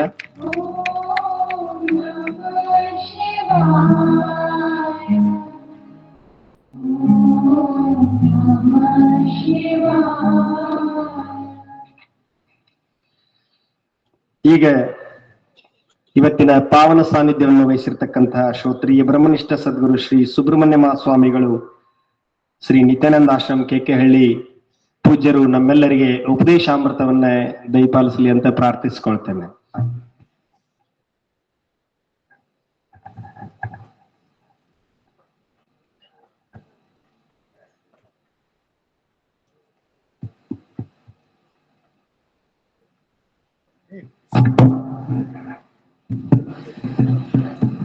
ಸಿದ್ಧ ಸದ್ಗುರುಪಾದಾಬ್ಜಂ ಜನನೇ ಜನಕ ಸತಃ ತತ್ವೋಪದೇಶಕರ್ತಾರಂ ನತ್ವ ಭಕ್ತಿಬಲಸುರಂ ತ್ವಂ ಪಿತಾ ತ್ವಂ ಮಾತಾ ತ್ವಂ ಬಂಧಂ ಚ ದೇವತಾ ಸಂಸಾರ ಪ್ರೀತಿಭಂಗಾಯ ತಸ್ಮೈ ಶ್ರೀ ಗುರುವೇ ನಮಃ. ಅದ್ವೈತ ಸಾರ್ವಭೌಮ ಸಾಧು ಚಕ್ರವರ್ತಿ ಜಗದ್ಗುರು ಸಿದ್ಧಾರ್ಥ ಸ್ವಾಮೀಜಿಯವರ ಶ್ರೀಚರಣ ವಂದಿಸಿ, ಮೌನ ಯೋಗಿ ಸ್ಥಿರಪ್ರಜ್ಞ ಗುರುನಾಥರ ಸ್ವಾಮೀಜಿಯವರ ಶ್ರೀಚರಣಕ್ಕೆ ನಮಸ್ಕರಿಸಿ, ಈ ಕ್ಷೇತ್ರದ ಅಧಿಷ್ಠಾನ ಮೂರ್ತಿಗಳಾಗಿರ್ತಕ್ಕಂಥ ರುದ್ರಮುನಿ ಸ್ವಾಮೀಜಿಯವರ ಶ್ರೀಚರಣ ನಮಸ್ಕರಿಸಿ, ಸದ್ಗುರು ಶಂಕರಾನಂದ ಸ್ವಾಮೀಜಿಯವರ ಶ್ರೀಚರಣಕ್ಕೂ ವಂದಿಸಿ, ಸದ್ಯ ಕಾಲದಲ್ಲಿ ಮಠಾಧಿಪತಿಗಳಾಗಿರ್ತಕ್ಕಂಥ ಸದ್ಗುರು ಡಾಕ್ಟರ್ ಶಿವಕುಮಾರ ಸ್ವಾಮೀಜಿಯವರ ಶ್ರೀಚರಣಕ್ಕೂ ನಮಸ್ಕರಿಸಿ, ಇವತ್ತಿನ ಸಭೆಯ ಅಧ್ಯಕ್ಷತೆಯನ್ನು ಹೊಂದಿ ಬಹಳ ಮನಮುಟ್ಟು ಹಾಗೆ ಉಪದೇಶ ಮಾಡಿದಂಥ ಸದ್ಗುರು ಶಿವಾನಂದ ಸ್ವಾಮೀಜಿಯವರ ಶ್ರೀಚರಣಕ್ಕೂ ನಮಸ್ಕರಿಸಿ, ಈಗ ತಾನೇ ಪ್ರವಚನ ಮಾಡಿ ನಿರ್ಗಮಿಸಿದಂಥ ನೀಲಮ್ಮ ತಾಯಿಯವರ ಶ್ರೀಚರಣ ವಂದಿಸಿ, ಈ ಜಾತ್ರಾ ಕಮಿಟಿ ಅಧ್ಯಕ್ಷರಿಗೂ ಎಲ್ಲ ಸದಸ್ಯರಿಗೂ ನಮಸ್ಕರಿಸಿ, ತಮ್ಮೆಲ್ಲರಿಗೂ ಕೂಡ ಅನೇಕ ವಂದನೆಗಳನ್ನು ಹೇಳುತ್ತಾ, ಇಲ್ಲಿವರೆಗೆ ಬಹಳ ಚೆನ್ನಾಗಿ ಉಪದೇಶವನ್ನು ಮಾಡುತ್ತಾ ಬಂದಿದ್ದಾರೆ. ತಮಗೆಲ್ಲರಿಗೂ ಚಳಿ ಹತ್ತಿರಬೇಕೀಗ, ಚಳಿಗಾಳಿ. ಆದರೂ ಕೂಡ ನಮ್ಮ ಶಿವಕುಮಾರ ಸ್ವಾಮಿಗಳ ಒಂದು ಸತ್ಯ ಸಂಕಲ್ಪದ ಮೇರೆಗೆ ಎಲ್ಲರೂ ಕೂಡ ಬಹಳ ಶಿಸ್ತಿನಿಂದ ಕುಂತಿದ್ದೀರಿ. ಹಾಗೆ ಭಗವಂತ ನಮಗೆ ಮನುಷ್ಯ ಜನ್ಮವನ್ನು ಕೊಟ್ಟಿದ್ದಾನೆ. ಮನುಷ್ಯ ಜನ್ಮದ ಸಾರ್ಥಕತೆ ಮಾಡಿಕೊಳ್ಬೇಕಾಗಿದೆ. ಅದಕ್ಕಾಗಿ ಅಂತ ಶಾಸ್ತ್ರ ಸಮಾರಂಭ, ಜಾತ್ರೆ, ಉಪದೇಶವನ್ನು ಮಾಡ್ತಾರೆ ಎಲ್ಲರೂ. ಹಾಗಾಗಿ ಇವತ್ತಿನ ಉಪದೇಶ ವಿರತಿ ವಜ್ರದಿ ಮೋಹಗಿರಿಯ ನಗ್ಗೋರಿಯದೆ ಚಂದ ಅಂತ ಶ್ರೀಮನ್ ನಿಜಗುಣ ಶ್ರೀಗಳವರು ಬಹಳ ಚೆನ್ನಾಗಿ ಉಪದೇಶವನ್ನು ಮಾಡಿದ್ದಾರೆ. ವಿರತಿ ವಜ್ರದಿ ಮನುಷ್ಯನಿಗೆ ಮೋಹ ಬಹಳ. ಎಲ್ಲಿ ನೋಡಿದರೂ ಮೋಹ, ಕೇಳಿದರೂ ಮೋಹ, ಸಂಸಾರದಲ್ಲಿ ಮೋಹ. ಈ ಮೋಹವನ್ನು ಗೆದಿಯುವುದು ಹೇಗೆ? ಇದನ್ನು ಈ ಮೋಹವನ್ನು ಎಲ್ಲಿವರೆಗೆ ನಾವು ಗೆದುವುದಿಲ್ಲ ಅಲ್ಲಿವರೆಗೆ ಮೋಕ್ಷ ಆಗುವುದಿಲ್ಲ. ಅದು ಅಲ್ಲದೆ ನಮಗೆ ದುಃಖ ಬರೋದು ಯಾವುದರಿಂದ? ಈ ಮೋಹದಿಂದಲೇ ದುಃಖ ಬರೋದು. ಮೋಹ ಯಾರಿಗಿಲ್ಲವೋ ಅವರಿಗೆ ದುಃಖವೇ ಇಲ್ಲ. ಅದಕ್ಕೆ ಅಭಿಮಾನ ಅಂತಂತಾರೆ. ನಾವು ಅಭಿಮಾನವನ್ನು ಮಾಡಿ ಇವರು ನಮ್ಮವರು, ಇವರು ನಮ್ಮವರು, ಇದು ನನ್ನದು, ಹೀಗೆ ನಾವು ಅಭಿಮಾನ ಮಾಡಿದ್ದೀವಿ. ನಾನು ಮತ್ತೆ ನಂದು, ನಾನು ಶರೀರ, ಈ ಶರೀರಕ್ಕೆ ಸಂಬಂಧಪಟ್ಟಿದ್ದೆಲ್ಲವೂ ಕೂಡ ನಂದು ಅನ್ನುವಂಥ ಭಾವನೆ. ಈ ನಂದು ಅನ್ನೋದು ಇಲ್ಲವೇ ಇಲ್ಲ. ಇದೆಲ್ಲ ಪರಮಾತ್ಮನ ಸಂಪತ್ತು. ನಮ್ಮ ಸಂಪತ್ತು ಕಿಂಚಿತ್ತೂ ಇಲ್ಲ ಇದರಲ್ಲಿ. ಪಂಚಮಹಾಭೂತಗಳು ಯಾರು ಮಾಡಿದ್ರು? ಪರಮಾತ್ಮ. ಪಂಚಮಹಾಭೂತಗಳಿಂದ ಉತ್ಪತ್ತಿ ಆದಂಥ ಈ ಜಗತ್ತು, ಈ ಜಗತ್ತಿಗೆ ಕಾರಣೀಭೂತ ಯಾರು ಅಂತಂದ್ರೆ ಪರಮಾತ್ಮನೇ. ಅವನಿಂದಲೇ ಜಗತ್ತು ಹುಟ್ಟಿದೆ, ಅವನಿಂದಲೇ ಸ್ಥಿತಿ ಆಗ್ತದೆ, ಅವನಿಂದಲೇ ಲಯ ಆಗ್ತದೆ. ಎಲ್ಲರಿಗೂ ಕಾರಣೀಭೂತ ಪರಮಾತ್ಮನೇ. ಹಾಗಾಗಿ ನಂದು ಅನ್ನೋದು ಯಾವುದಿದೆ ಇಲ್ಲಿ? ಯಾವುದೂ ಇಲ್ಲವೇ ಇಲ್ಲ. ಅದಕ್ಕಾಗಿ ನಾವು ವೈರಾಗ್ಯವನ್ನು ತಾಳ್ಬೇಕು ಅಂತ ಹೇಳಿದ್ವಿ. ವೈರಾಗ್ಯವನ್ನು ಹೇಗೆ ತಾಳ್ಬೇಕು? ಅದಕ್ಕೆ ಪರಮಾತ್ಮ ಗೀತೆಯಲ್ಲಿ ಹೇಳ್ತಾನೆ, ಇಂದ್ರಿಯಾರ್ಥೇಶು ವೈರಾಗ್ಯ ಮನಹಂಕಾರ ಏವಚ ಜನ್ಮ ಮೃತ್ಯು ಜರ ವ್ಯಾಧಿ ದುಃಖ ದೋಷಾನು ದರ್ಶನಂ ಅಂತ ಹೇಳಿದ. ಇಂದ್ರಿಯಾರ್ಥೇಶು ವೈರಾಗ್ಯ, ನಮ್ಮ ಇಂದ್ರಿಯಾದಿಗಳು ವಿಷಯಾದಿಗಳ ಕಡೆ ಹೋಗ್ತದೆ. ಆ ವಿಷಯಾದಿಗಳಲ್ಲೇ ತೊಳಲಾರ್ತಿರ್ತದೆ. ಯಾವುದು? ಇಂದ್ರಿಯಾದಿಗಳು. ಆ ಇಂದ್ರಿಯಾದಿಗಳು ಹೋಗುವುದರಿಂದ ಈ ಮನಸ್ಸು ಕೂಡ ಅಲ್ಲಿ ಹೋಗ್ತದೆ. ಮನಸ್ಸು ಕೂಡ ಅಲ್ಲಿ ಬಂದಿ ಆಗ್ತದೆ ಮನಸ್ಸು. ಆವಾಗ ಇವನು ಸಂಸಾರಿ ಆಗ್ತಾನೆ. ಸಂಸಾರಿ ಅಂದ್ರೆ ಏನು? ಹುಟ್ಟೋದು ಸಾಯೋದು. ಏನೋ ಹೆಂಡ್ರ ಮಕ್ಕಳು ಮಾಡ್ಕೊಂಡು ಸಂಸಾರ ಅಲ್ಲ ಇದು. ಯಾರು ಜನನ ಮಾಡೋದ್ರಿಂದ ಕೂಡಿದಾನೆಯೋ ಅದಕ್ಕೆ ಸಂಸಾರ ಅಂತ ಹೇಳ್ತಾರೆ. ಈ ಸಂಸಾರ ಪ್ರಾಪ್ತಿ ಆಗ್ತದೆ. ಅದಕ್ಕೆ ನೀನು ಇಂದ್ರಿಯಾದಿಗಳನ್ನು ವೈರಾಗ್ಯ ಮಾಡು ಅಂತ ಹೇಳಿ, ಅಂದರೆ ತಡಿ ಅಂತ ಅರ್ಥ. ವಿಷಯಗಳಲ್ಲಿ ಹೋಗತಕ್ಕಂಥ ಇಂದ್ರಿಯವನ್ನು ತಡಿ ಅಂತ ಹೇಳ್ತಾರೆ. ಅದನ್ನು ಹೇಗೆ ತಡಿಲಿಕ್ಕೆ ಬರ್ತದೆ? ಅದನ್ನ ತಡಿಲಿಕ್ಕೆ ಬರ್ತದೆ.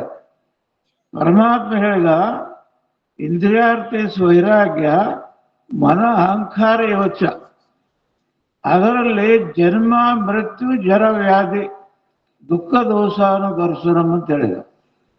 ಈ ವಿಷಯಾದಿಗಳಲ್ಲಿ ಜನ್ಮ ದುಃಖ, ಜನ್ಮ, ಜರ, ಮುಪ್ಪಿನ ದುಃಖ, ಇನ್ನು ಅನೇಕ ದುಃಖಾದಿಗಳು, ಅದನ್ನು ಅಲ್ಲಿ ಕಾಣಬೇಕು ಅಂತ ಹೇಳಿದ. ಯಾವಾಗಲೂ ಅದರಲ್ಲಿ ದುಃಖವನ್ನು ಕಾಣ್ತಾನೋ ಪ್ರವೇಶ ಆಗುವುದಿಲ್ಲ. ವಿಷಯಾದಿಗಳಲ್ಲಿ ನಮಗೆ ದುಃಖ ಕಂಡಿತು ಅಂದರೆ ಅದರ ಪ್ರವೇಶ ಆಗುವುದಿಲ್ಲ.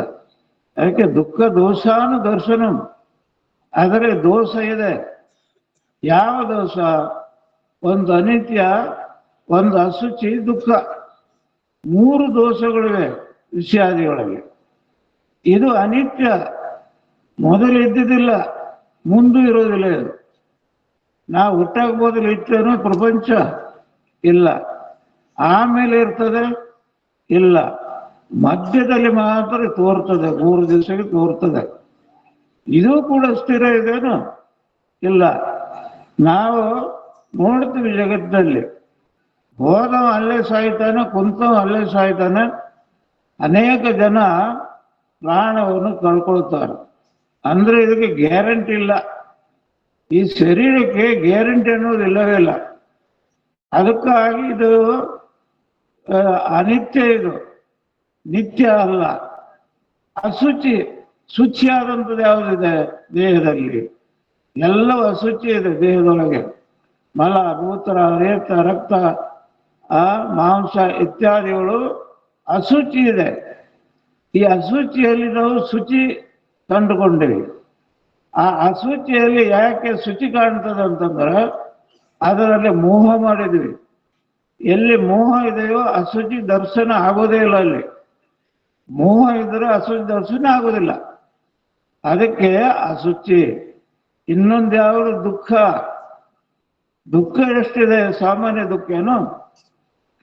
ಜನನ ಮರಣ, ಹೃದಯ ಭಯ, ಶೋಕ, ಪರಸೇವೆ, ಯಾತನೆ, ಹಾನಿ, ಅಳಿವು, ಸಂತಾಪ, ಚಿಂತನೆಗಳು, ನಿನಗಾಗದೆ ಬುದ್ಧಿ ಕಲಿಯದೆ ಮನುಷ್ಯ. ಜನನ ಮರಣ ದೊಡ್ಡ ದುಃಖ ಇದು. ಜನನ ಮರಣ. ಹುಟ್ಟುವಾಗ ಎಷ್ಟು ದುಃಖ, ಮುಪ್ಪಿನ ಕಾಲ ಎಷ್ಟು ದುಃಖ, ಸಾಯುವಾಗ ಎಷ್ಟು ದುಃಖ. ಈ ದುಃಖಾದಿಗಳು ಇದನ್ನು ಸ್ವಲ್ಪ ಸ್ಮರಣೆ ಮಾಡಿಕೊಳ್ಬೇಕು. ಈ ಯೌವನ ಕಾಲದಲ್ಲಿ ಸ್ವಲ್ಪ ಸುಖ ಇರ್ತದೆ ಅಷ್ಟೇ. ಆಮೇಲೆ ಮತ್ತು ದುಃಖ. ಮುಪ್ಪಿನ ಕಾಲದಲ್ಲಿ ದೇಹ ತ್ಯಾಗ ಮಾಡುವಾಗಲೂ ದುಃಖ. ಅನೇಕ ದುಃಖಗಳಿಂದ ಕೂಡಿದೆ ಅದು. ಅದಕ್ಕೆ ಜನನ ಮರಣ ರುಜೆ ರೋಗ. ಮನುಷ್ಯನಿಗೆ ಎಷ್ಟು ರೋಗ ಇದೆ? 100,000 ಕೋಟಿ ಉಂಟು ಶಂಕರ. ನಿಜಗಳು ಹೇಳ್ತಾರೆ, 100,000 ಕೋಟಿ ರೋಗಗಳಿವೆ ಅಂತ. ಇದಕ್ಕೆ ಅನೇಕ ರೋಗ. ರುಜೆ ಭಯ. ಭಯ ಇದೆ. ನಾನೆಲ್ಲಿ ಸತ್ತು ಹೋಗ್ತೀನೋ, ಏನಾಗ್ತೀನೋ ಅನ್ನೋಂಥ ಭಯ. ಈ ಭಯ ಯಾಕೆ ಬರ್ತದೆ ಅಂತಂದ್ರೆ ಪರಮಾತ್ಮನನ್ನು ತಿಳ್ಕೊಂಡಿಲ್ಲ, ಆತ್ಮನನ್ನು ತಿಳ್ಕೊಂಡಿಲ್ಲ. ಯಾರು ಪರಮಾತ್ಮ ತಿಳ್ಕೊಳ್ತಾನೆಯೋ, ಆತ್ಮನನ್ನು ತಿಳ್ಕೊಳ್ತಾನೆಯೋ ಅವನಿಗೆ ಭಯ ಇರೋದಿಲ್ಲ. ಜ್ಞಾನಿ ಪುರುಷನಿಗೆ ಭಯ ಇರೋದಿಲ್ಲ. ಆ ಮರಣದ ಭಯ ಹೋಗಿರ್ತದೆ ಅವನಿಗೆ. ಆ ಮರಣದ ಭಯ ಹೋಗ್ಬೇಕಾದ್ರೆ ನಾವು ಆತ್ಮನನ್ನು ತಿಳ್ಕೊಳ್ಬೇಕು, ಮತ್ತೆ ಭಗವಂತನನ್ನು ತಿಳ್ಕೊಳ್ಬೇಕು. ಸತ್ಯದ ಜ್ಞಾನ ಆಗಬೇಕು. ಆ ಸತ್ಯದ ಜ್ಞಾನ ಆದರೆ ನಮಗೆ ಭಯ ಇರೋದಿಲ್ಲ. ಅದಕ್ಕೆ ಭಯ, ಶೋಕ, ಅನೇಕ ಶೋಕಗಳು. ಏನಾದರೂ ನಮ್ಮ ಕೈಯಿಂದ ಹೋಯ್ತು ಅಂದರೆ ಶೋಕ ಆಗ್ತದೆ. ನಮ್ಮವರು ಯಾರಾದರೂ ಹೋದರು ಅಂದರೆ ಶೋಕ ಆಗ್ತದೆ. ಅನೇಕ ಶೋಕಗಳು. ಹಾಗೆ ಅನೇಕ ದುಃಖಗಳು ಯಾರಿಗಿದೆ? ಈ ಜೀವಾತ್ಮನಿಗೆ, ಈ ಜೀವನಿಗೆ. ಅದಕ್ಕಾಗಿ ದುಃಖ ದೋಷಾನ ದರ್ಶನ. ಅದರಲ್ಲಿ ದುಃಖದ ದೋಷವನ್ನು ಕಾಣು ಅಂತ ಹೇಳ್ತಾರೆ. ಆ ದುಃಖ ದೋಷನ ಕಂಡ್ರೆ ಮತ್ತೆ ಅವನು ಅದರಲ್ಲಿ ಪ್ರವೇಶ ಆಗೋದಿಲ್ಲ. ಅದಕ್ಕೆ ಭಗವಂತ ಅರ್ಜುನಿಗೆ ಕೂಡ ಬೋಧ ಮಾಡ್ತಾನೆ. ಈ ಮನಸ್ಸು ಒಂದು ಕ್ಷಣ ನಿಲ್ಲುವುದಿಲ್ಲ ಎಲ್ಲಿಯೂ.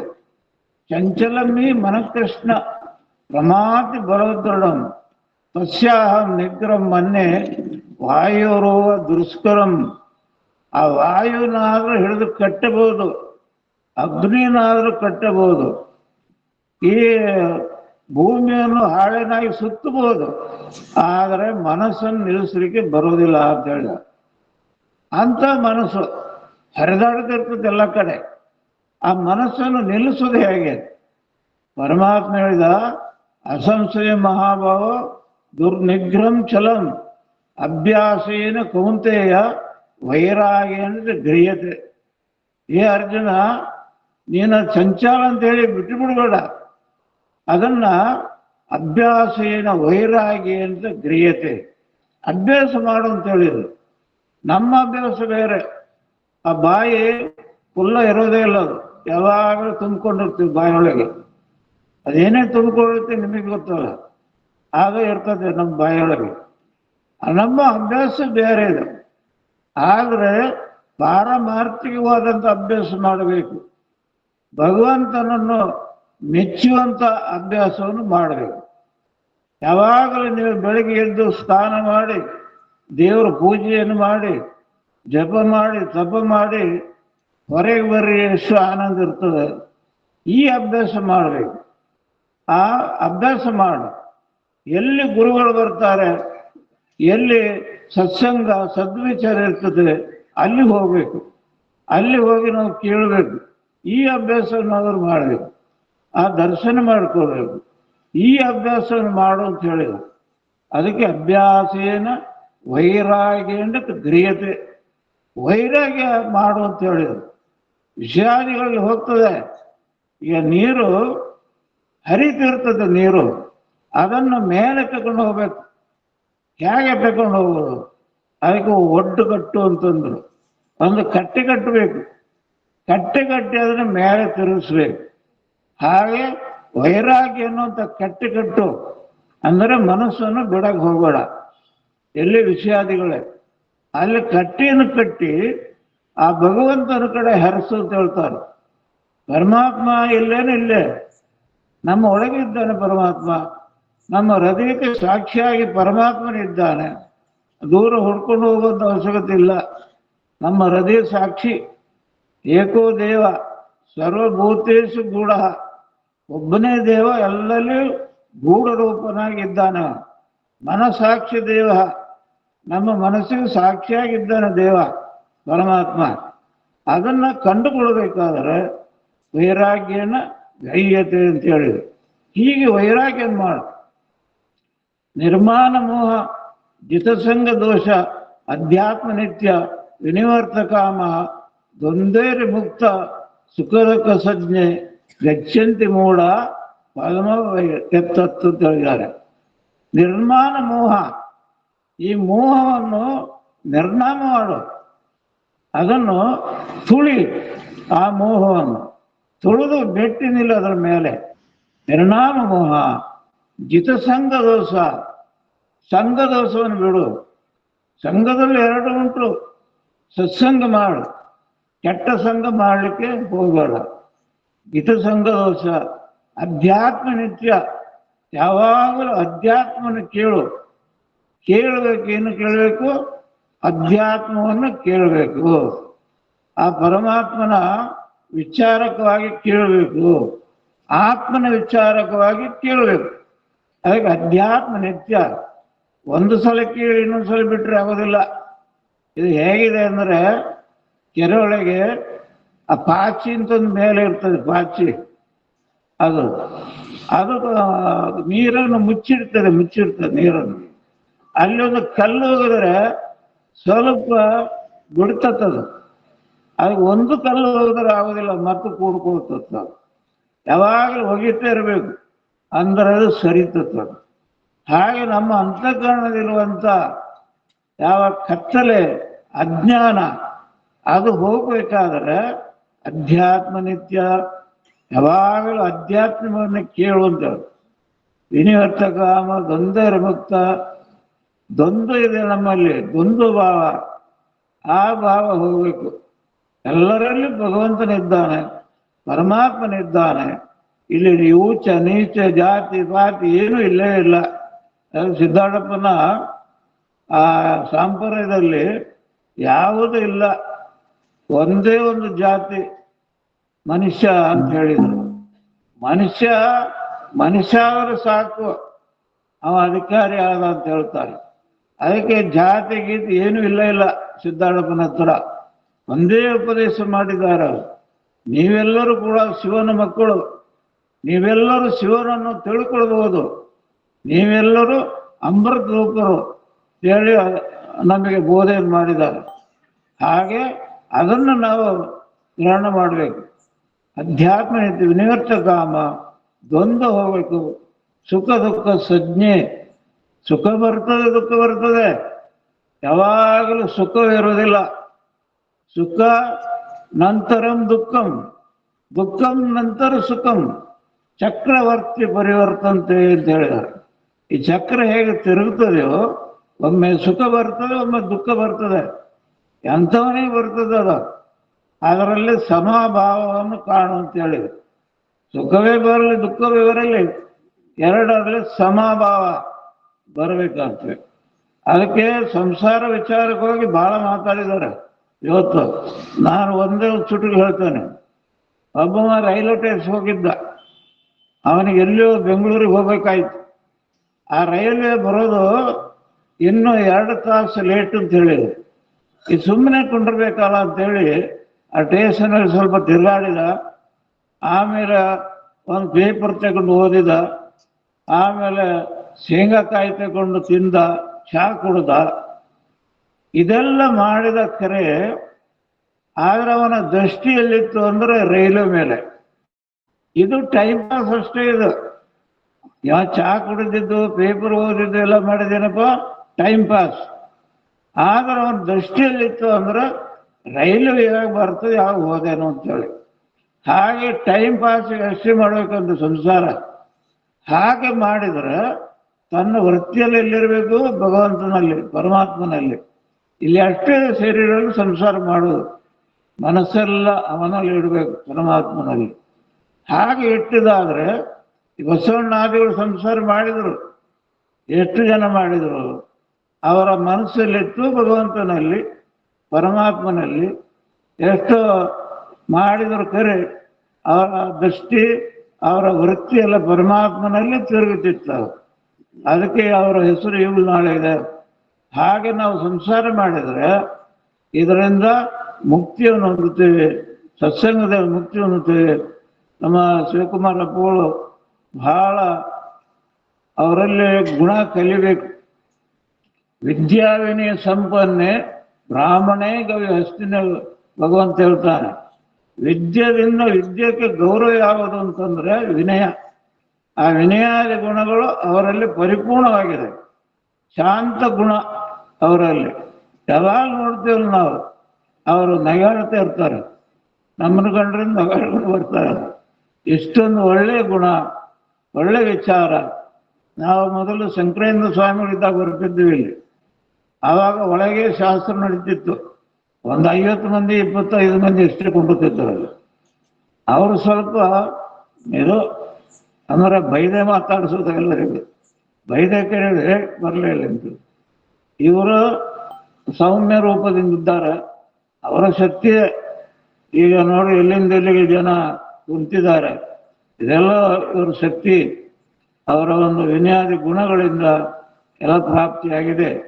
ಇನ್ನು ಮುಂದೂ ಕೂಡ ಇದರಂತೆ ಬಹಳ ಬೆಳೀತಾ ಹೋಗ್ತದೆ. ಅವರ ಹೆಸರು ಕೂಡ ದಶದಿಕ್ಕಿನಲ್ಲಿ ಹರಡಲಿ, ತಮ್ಮೆಲ್ಲರಿಗೂ ಕೂಡ ಶಾಂತಿ ಲಭ್ಯವಾಗಲಿ ಅಂತೇಳಿ ನನ್ನೆರಡು ಮಾತನ್ನು ಮುಗಿಸ್ಕೊಂಡು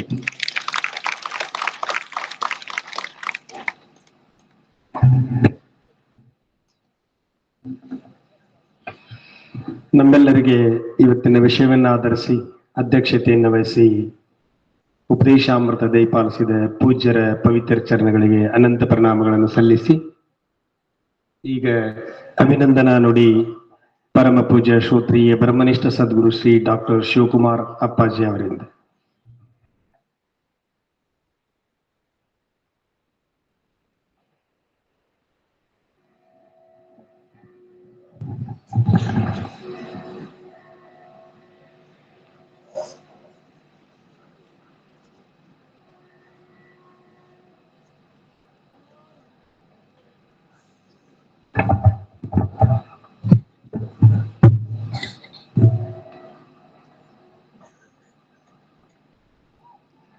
ಪ್ರಾತಸ್ಮರಣೀಯ ಜಗದ್ಗುರು ಸಿದ್ಧಾರೂಢರ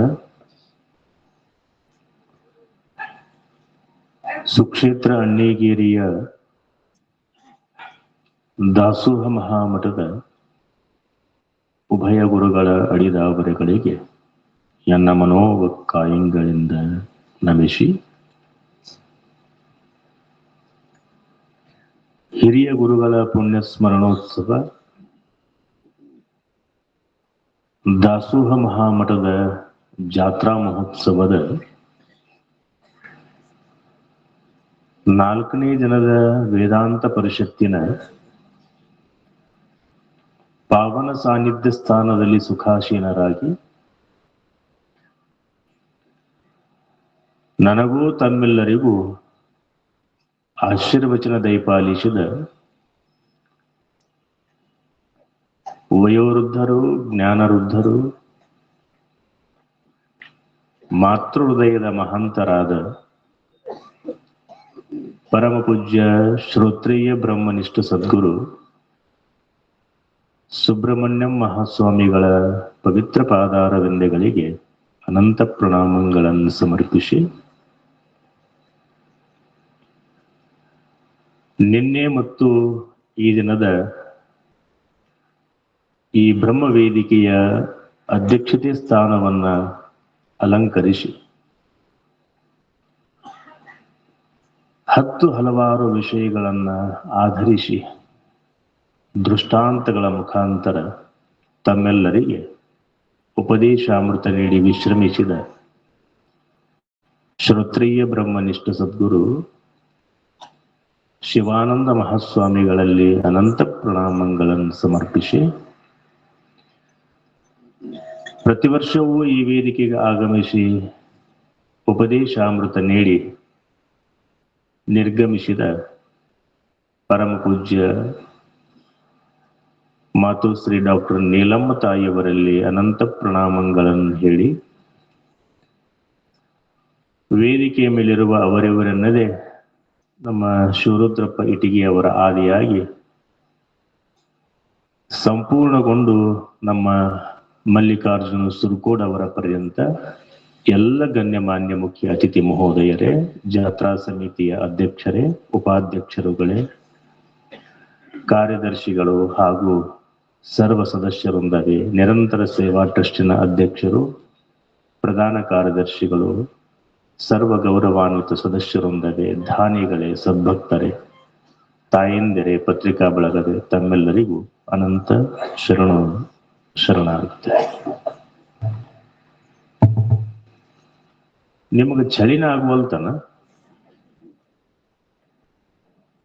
ಆದ್ರೂ ಗಟ್ಟಿದ್ದೀರಿ ಮತ್ತ ಒಂದು ಮಾತು ಹೇಳ್ತಿರ್ತೀರಿ ನೋಡು, ಗಟ್ಟಿ ಆದ್ಮೇಲೆ ಮುಂದೆ ದೇವರು ಬೆಟ್ಟಿ ಹಾಕಾನ ಅಂತ. ದೇವರು ಬೆಟ್ಟಿ ಹಾಕಾನ ಬಿಡ್ತಾನ ಗೊತ್ತಿಲ್ಲ, ಗುರು ಮಾತ್ರ ಬೆಟ್ಟಿ ಹಾಕಾನ ಗಟ್ಟಿ ಆದ್ರಿ ಅಂತ. ಅವ ದೇವ್ರು ನಿಮಗೆ ಬೆಟ್ಟಿನೂ ಆಗ್ಬಹುದು, ಅಲ್ಲೇ ದೂರ ನಿಂತು ಟಾಟಾನು ಹೇಳ್ಬಹುದು, ಏನ್ ತೊಂದ್ರೆ ಇಲ್ಲ.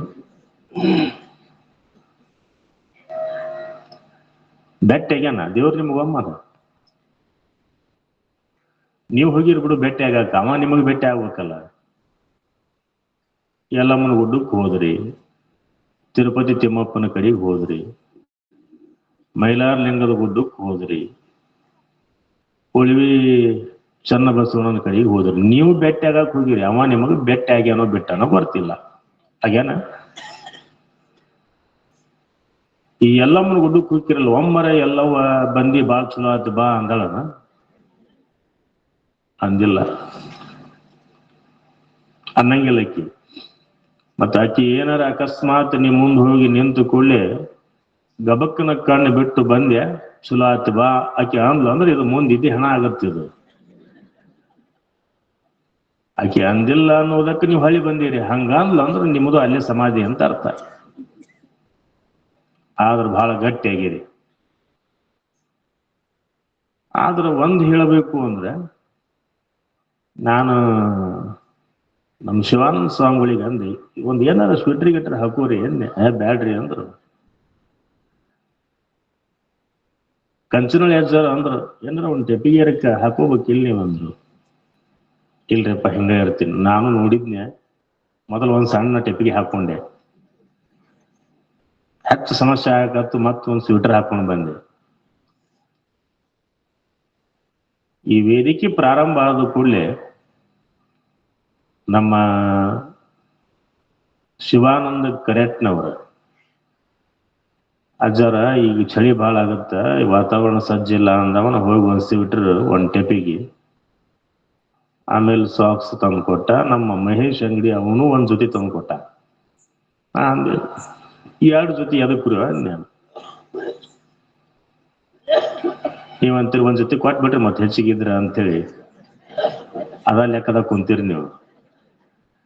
2 ಜೊತೆ ಎದಕ್ ನೇ ಇರ್ಲಿ ತೋರಿ ಅಜ್ಜಾರ, ಅಕಸ್ಮಾತ್ 3-4 ದಿವ್ಸಕ್ಕೆ ಅವ್ ತೊಳ್ಯಾಕ್ ಹಾಕಿದ್ರ ಹಾಕೊಳಕ್ ಮತ್ತೆ ಇನ್ನೊಂದ್ ಜೊತೆ ಬೇಕಲ್ಲ. ನನಗ್ ತಂದು ಕೊಟ್ಟಾರವ್ವ, ನಾನು ನಿಮಗ್ ಕೊಡಿಸ್ಬೇಕು ಅಂತ ಐತಿ ಮನಸ್ಸ. ಯಾಕೆ ಕೊಡಿಸವಲ್ರಿ ಅಂದ್ರೆ ನಾವು ರೊಕ್ಕ ಬೇಕಲ್ಲ, ನೋಡೋಣ. ಮತ್ತ ಹಂಗೇನಾರ ಒಂದಿಷ್ಟು ಜಾತ್ರೆ ಗೀತ್ರಿ ಆಗಿ ದುಡ್ಡು ಉಳಿತು ಅಂದ್ರೆ ಮತ್ ಪಾಳಿ ಹಚ್ಚಿಗಿಚ್ಚಿರಿ ಮಡದ ಮುಂದೆ ಸ್ವೆಟ್ರ್ ಕೊಡಿಸ್ರಿ, ಟೆಪಿಗೆ ಕೊಡಿಸ್ರಿ, ಸ್ವೆಟ್ರ್ ಕೊಡಿಸ್ರಿ. ನಾ ಟೆಪಿಗೆ ಕೊಡಿಸ್ಬಹುದು, ನೀವ್ ಆಗ್ಲಿ ಬಹಳ ಜನ ಊರಾಗ ಟೆಪಿಗೆ ಹಾಕೊಂಡ್ರಿ. ನೀವು ಬಹಳ ಮಂದಿ ಬಂದು ನಿಮಗೆ ಟೆಪಿಗೆ ಹಾಕಿ ಹೋಗ್ಯಾರ.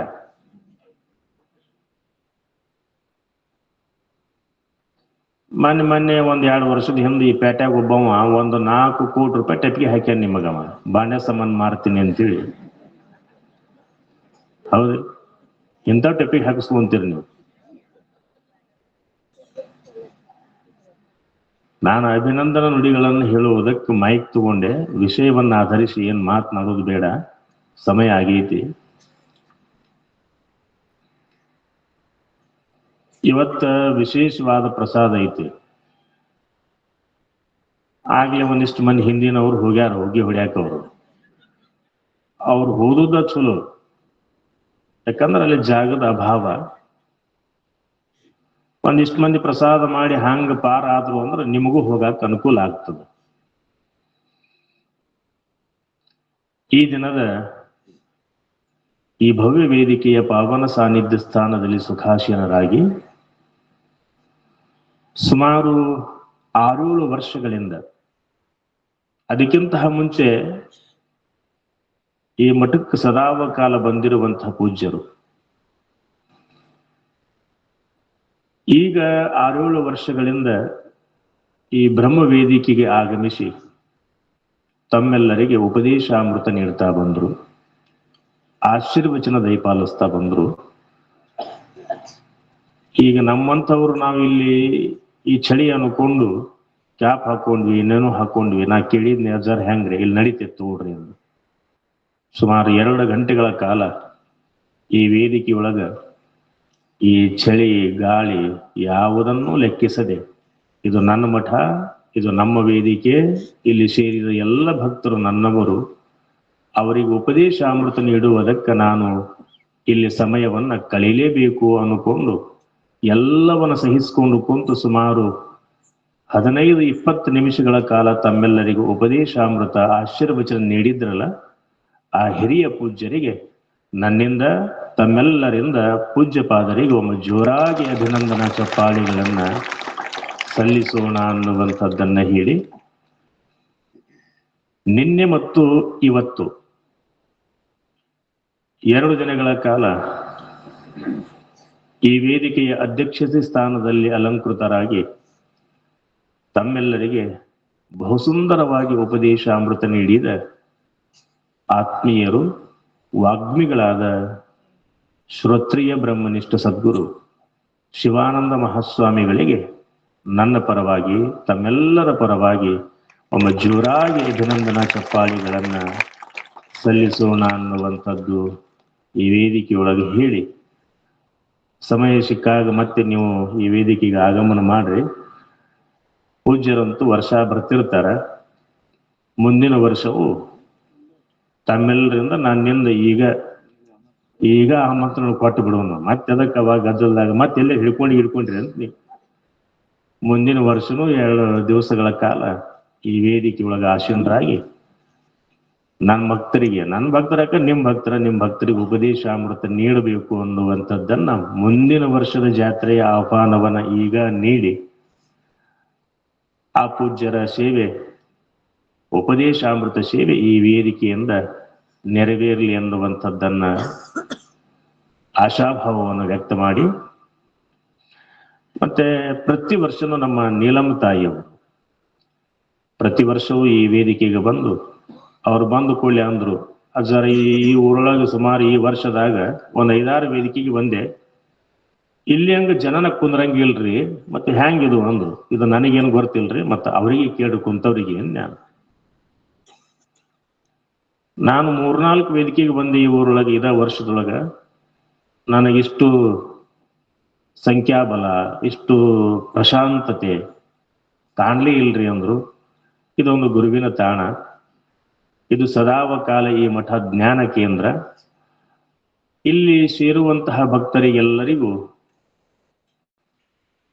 ಒಂದಿಷ್ಟು ಏನಾಗೈತಿ ಅಂದ್ರೆ, ನಾನು ಮುಂಚೆ ಪ್ರಥಮತಃ ನೋಡಿದಾಗ ನಮ್ಮ ಜನರಿಗೆ ಶ್ರವಣಾಶಕ್ತಿ ಕಡಿಮೆ ಐತಿ ಅನ್ಕೊಂಡು ಹೆಜ್ಜೆ ಇಡ್ತಾ ಬಂದ್ವಿ. ಅದು ಎಲ್ಲಿಗೆ ಬಂದೈತಿ ಅಂದ್ರೆ, ನಮ್ಮ ಊರಿನ ಸರಿಸುಮಾರು ಒಂದು 85% ಭಕ್ತರು ನಾವೆಲ್ಲರೂ ಶ್ರವಣಾಸಕ್ತರು ಅನ್ನುವ ಸ್ವರೂಪದೊಳಗ ಇದು ನೋಡಿದು ಊರಿನ ಮುಖ್ಯ ರಸ್ತೆ. ಈ ಮುಖ್ಯ ರಸ್ತೆ ಮನ್ಯಾಗ ಚಲೋ ಸೋಫಾ ಮೇಲೆ ಕುಂದ್ರು ಮಂದಿ ನೀವು ಅದನ್ನೆಲ್ಲ ಬಿಟ್ಟು ಈ ರಸ್ತೆ ಮಧ್ಯದೊಳಗೆ ಬಂದು ಕುತ್ಕೊಂಡು 3 ತಾಸು ನಾವು ಶ್ರವಣವನ್ನ ಮಾಡ್ತೀವಿ ಅಂತ ಬಂದು ಕುಂತೀರಲ್ಲ, ಮೊದಲು ನಿಮಗೊಮ್ಮೆ ಜೋರಾಗಿ ಚಪ್ಪಾಳೆ ಸಲ್ಲಿಸೋಣ. ಈಗ ಇಲ್ಲಿ ಕುಂತೀರಿ ಚಲೋ, ಈಗ ನಾವು ನಿನ್ನೆ ಹೇಳಿದ್ವಲ್ಲಿ ನೀವು ಪುಣ್ಯವಂತರು ಹಾಗೆ ಹೀಗೆ ಅಂತೆಲ್ಲ ಹೇಳ್ತಾ ಬಂದ್ವಿ. ಈ ಅಭಿನಂದನಾ ಸಮಾರಂಭ ಮುಗಿದು ಮರುದಿವ್ಸ ಇಲ್ಲಿ ಯಾರು ಒಬ್ಬರು ಕುಂದಿರ್ತೀರಿ? ಕುಂದ್ರಂಗಿಲ್ಲ, ಕುಂದ್ರಾಕ್ ಬರುವುದೂ ಇಲ್ಲ. ಮತ್ ಮುಗಿದು ಮರುದಿವ್ಸ ಯಾರದ ಇಲ್ಲ ನಾ ದಿನ ಹೋಗಿ ಕುಂದಿರ್ತಿದ್ನಿ ಅಂತ 3 ತಾಸು ಹಿಂಗೆ ಇಲ್ಲಿ ಬಂದು ಕುಂತ್ರಿ ಅಂತಂದ್ರೆ ಊರಾಗಿನವ್ರು ಏನಂತಾರ ನಿಮ್ಗ? ಇದು ಹುಚ್ಚಳದೈತ್ ನೋಡು ಅಂತ. ಈಗ ಕುಂತ ಕೇಳಿದ್ರ ನೀವು ಶಾಣಿ ಅನ್ನಿಸ್ಕೊಂತೀರಿ, ಎಲ್ಲಾ ಮುಗಿದ ಮ್ಯಾಗ ಬಂದ್ ಏನಾರ ಕುಂತ್ರಿ ಅಂದ್ರೆ ಹುಚ್ಚರು ಅನ್ನಿಸ್ಕೊಂತೀರಿ.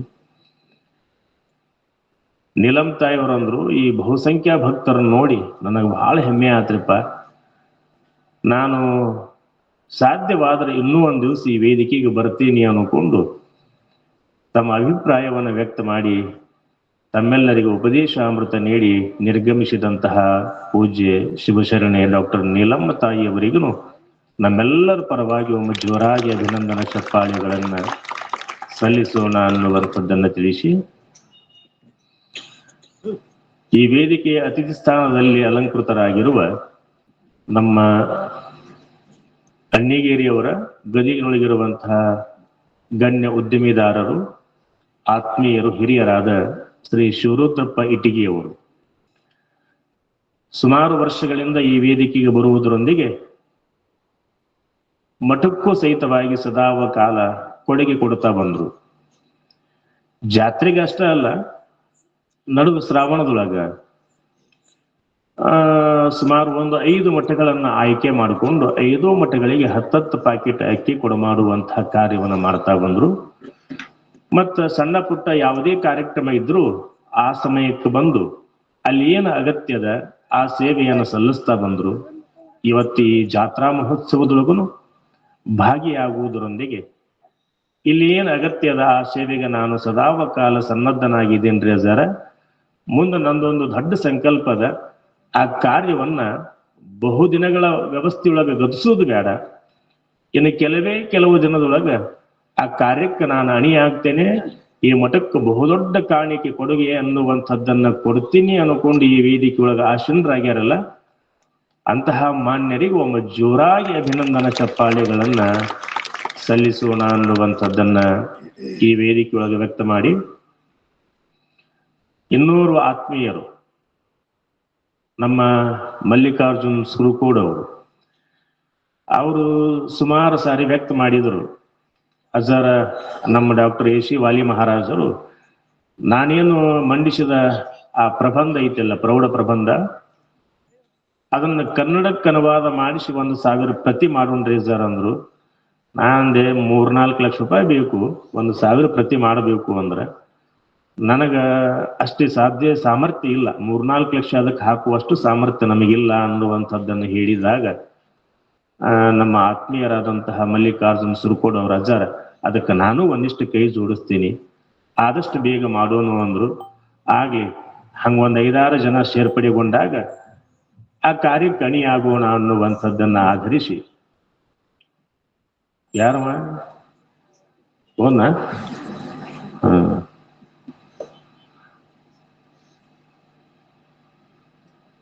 ಒಂದ್ 5-6 ಜನ ಮಹನೀಯರು ಅದಕ್ಕೆ ಕೈ ಜೋಡಿಸಿದ್ರ ಆ ಕಾರ್ಯ ಪೂರ್ಣಗೊಳ್ಳುವುದಕ್ಕೆ ಸಾಧ್ಯ. ಇಲ್ಲಾದ್ರೂ 1-2-3 ಜನ ಆದ್ರೆ ಬಹಳಷ್ಟು ಹೊರೆ ಆಗ್ತದೆ. ಅಂತಹ ವ್ಯವಸ್ಥೆಯನ್ನ ಸರಿಪಡಿಸ್ಕೊಂಡು ಆದಷ್ಟು ಬೇಗ ಆ ಭಕ್ತರ ಕೈ ಜೋಡಿಸಿದ್ರ ಆ ಕಾರ್ಯಕ್ಕೆ ಅಣಿಯಾಗೋಣ.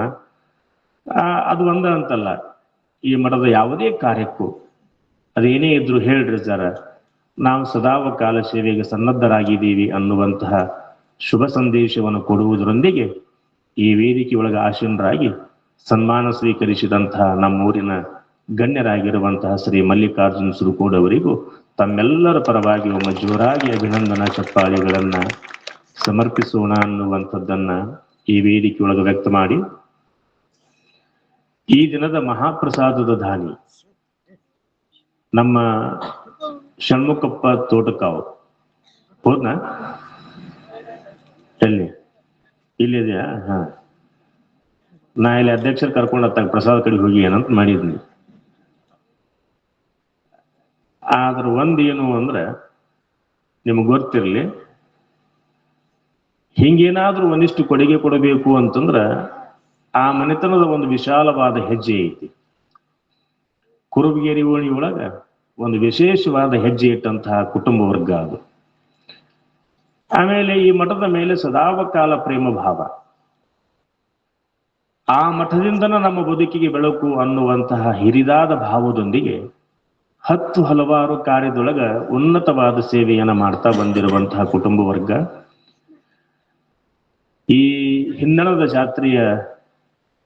ಜಾತ್ರಾ ಮಹೋತ್ಸವದ ಕಾರ್ಯಾಧ್ಯಕ್ಷರಾಗಿ ಸೇವೆ ಸಲ್ಲಿಸುವುದರ ಜೊತೆಗೆ, ನಿರಂತರ ಸೇವಾ ಟ್ರಸ್ಟ್ನೊಳಗೂ ಸೇವೆ ಸಲ್ಲಿಸುವುದರ ಜೊತೆಗೆ ಹಲವಾರು ಕಾರ್ಯಗಳನ್ನು ಕೈಗೊಳ್ಳುವುದರ ಜೊತೆಗೆ ಈ ಜಾತ್ರಾ ಮಹೋತ್ಸವದೊಳಗೂ ಸುಮಾರು ವರ್ಷಗಳಿಂದ 16 ವರ್ಷಗಳಿಂದ ಒಂದು ದಿನದ ಮಹಾಪ್ರಸಾದದ ಸೇವೆಯನ್ನ, ಅದು ನಮ್ಮ ಮನೆಯಿಂದ, ನಮ್ಮ ಕುಟುಂಬ ವರ್ಗದಿಂದ ಅಲ್ಲಿ ಸೇರಿದ ಎಲ್ಲ ಭಕ್ತರಿಗೆ, ಸಹಸ್ರಾರು ಜನ ಭಕ್ತರಿಗೆ ಆ ವಿನಿಯೋಗ ಆ ಮಠದೊಳಗ ಜರುಗಬೇಕು ಅನ್ನುವಂತಹ ಸದಿಚ್ಛೆಯೊಂದಿಗೆ ಈ ದಿನದ ಮಹಾಪ್ರಸಾದದ ಸೇವೆಯನ್ನ ಕೈಗೊಂಡಿರುವ ಆತ್ಮೀಯ ಸದ್ಭಕ್ತ ನಮ್ಮ ಷಣ್ಮುಖಪ್ಪ ತೋಟಕಾವ್ ಅವರಿಗೆ, ಆ ಕುಟುಂಬ ವರ್ಗಕ್ಕೆ ಒಮ್ಮೆ ಜೋರಾಗಿ ಅಭಿನಂದನಾ ಚಪ್ಪಾಳಿಗಳನ್ನ ಸಮರ್ಪಿಸೋಣ ಅನ್ನುವಂಥದ್ದನ್ನ ಹೇಳಿ, ಕೈ ಬಿಚ್ಚವಲ್ರಲ್ಲೇವ ಯಾಕ? ನಿನ್ನೆ ನೀವ್ಲಿಗೊಂದು ಸ್ವಾಮಿಗಳು ಹೇಳಿದ್ರು ನೋಡಿ, ನಿಮಗೆ ಈ ಸೆರಗ್ ಹೊಚ್ಕೋ ಅಂತ ಅನ್ನೋದು ಬೇಡ, ನೀವ ಹೊಚ್ಕೊಂಡು ಪ್ಯಾಕ್ ಮಾಡಿ ಅದನ್ನ ಗಂಟು ಹಾಕಿ ಹಿಂದೆ ಸುರುಕಿರ್ತೀವಿ. ಅದನ್ನು ಅವ್ರು ಕೊಟ್ಟವ್ರಿಗೆ ಒಂದಿಷ್ಟು ನೀವು ಜೋರಾಗಿ ಚಪ್ಪಾಳಿ ಹಾಕಿದಿರಿ ಅಂದ್ರೆ ಇನ್ನೂ 4 ಜನ ಕೊಡೋರು ತಯಾರಾಗ್ತಾರ. ನೀವು ಕೊಟ್ಟವ್ರದ್ದು ಹೊಡೆದು ಹೋದ್ರಿ ಅಂದ್ರೆ ಮುಂದೆ ಕೊಡವ್ರು ಯಾರು? ಕೈ ಬಿಚ್ಚ್ರಿ, ಒಮ್ಮ ಜೋರಾಗಿ ಚಪ್ಪಾಳಿ ಹಾಕ್ರಿ, ಚಳಿಯನ್ನು ಹೋಗುತ್ತಾರೆ. ನಾನು ಹೇಳ್ತಿರ್ತೀನಿ ನೋಡಿ, ನಿಮಗೆ ಬಿಚ್ಚಕ್ಕಾಗುವಲ್ತ್ರು ಜರ ಹ್ಯಾಂಗ್ 2 ಕೈ ತೊಗೊಂಡು ಚಪ್ಪಾಳಿ ಹಾಕೋದು ಅಂತಂದ್ರ ಮಗ್ಗಲ್ಕಿದ್ದಕ್ಕಿ ಹೇಳ್ಬೇಕು. ಹಿಂಗ ನೆನಪಾತನ? ಮಗ್ಗಲ್ಕಿದ್ದಕ್ಕಿ ಹೇಳೋದು, ನಿಂದೊಂದು ಕೈ ಕೊಡು, ನನ್ನೊಂದು ಕೈ ಕೊಡ್ತೀನಿ, ನೀವು ಹೇಳ್ರಿ.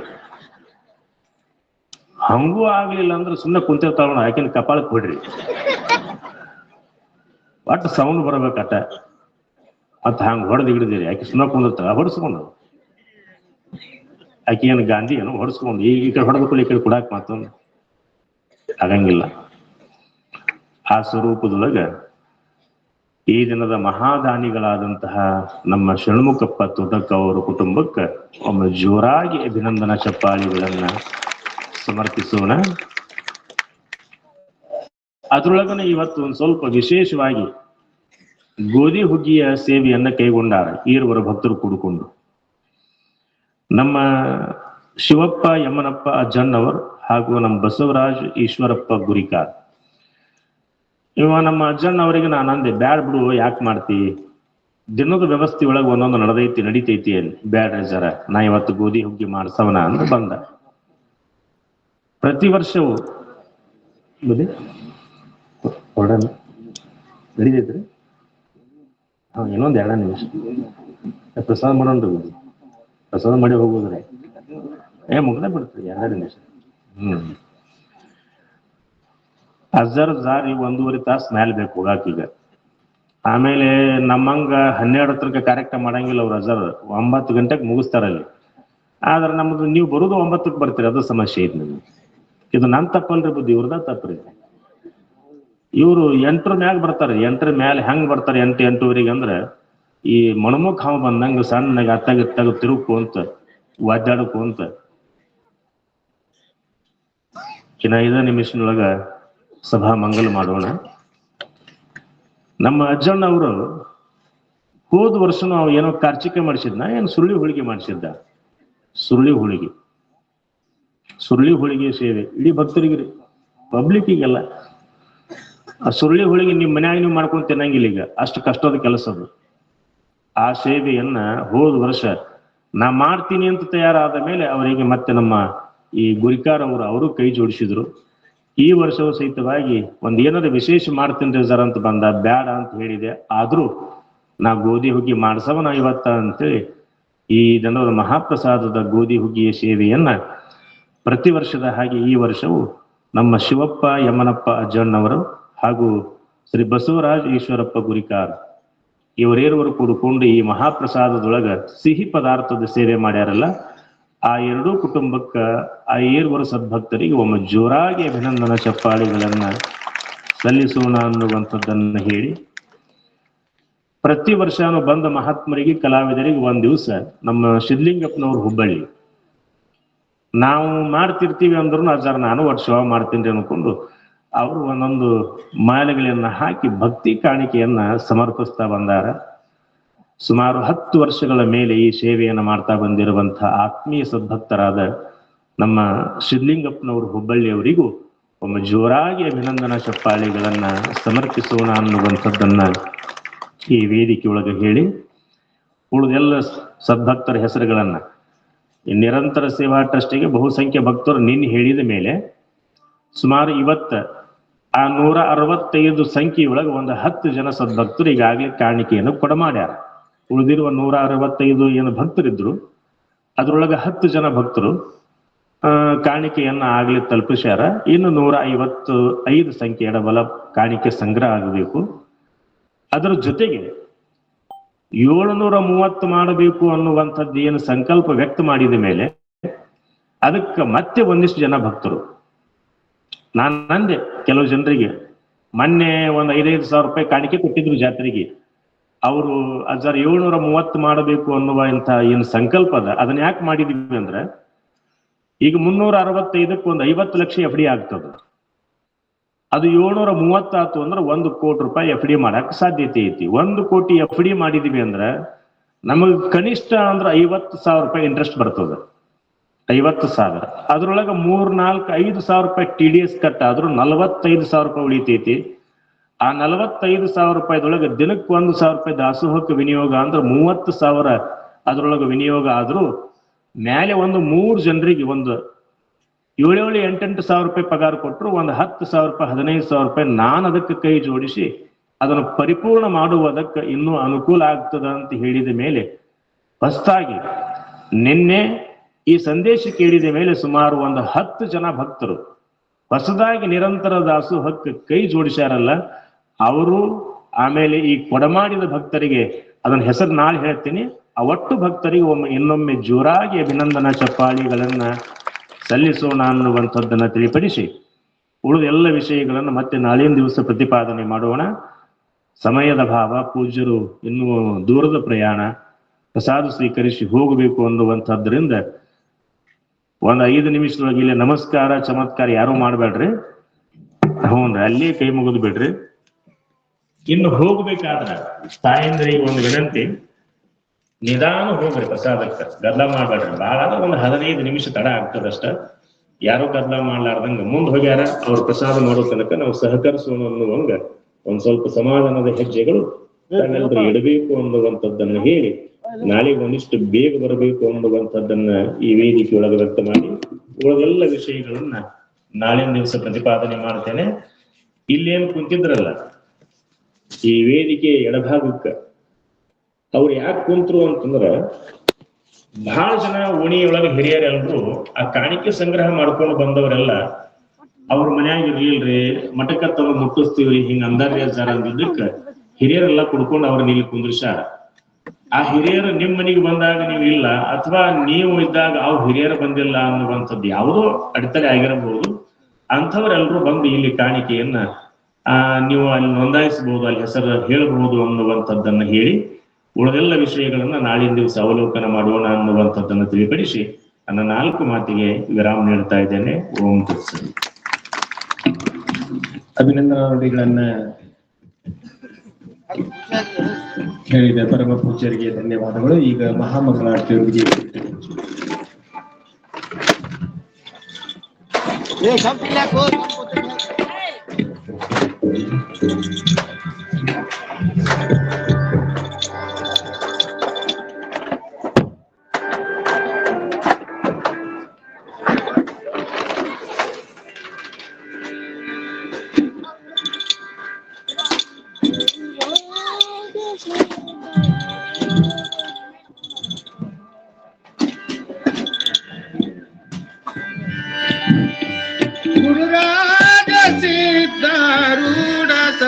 ಸಮರ್ಥ ಬೆಳಗುವೆ ಆರತಿಯ ಗುರುವರ ಬೆಳಗುವೆ ಆರತಿಯ ಮೋಕ್ಷಾಪೇಕ್ಷೆಗೆ ತತ್ವಂತದ ಅರ್ಥವ ಬೋಧಿಸಿರಿ ಗುರುವರ ಅರ್ಥ ಬೋಧಿಸಿರಿ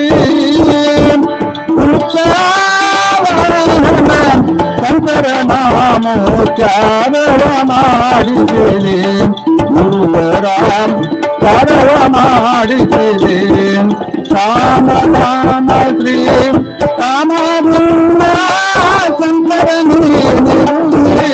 ಗುರುವರ ಶಂಕರ ರಾಮ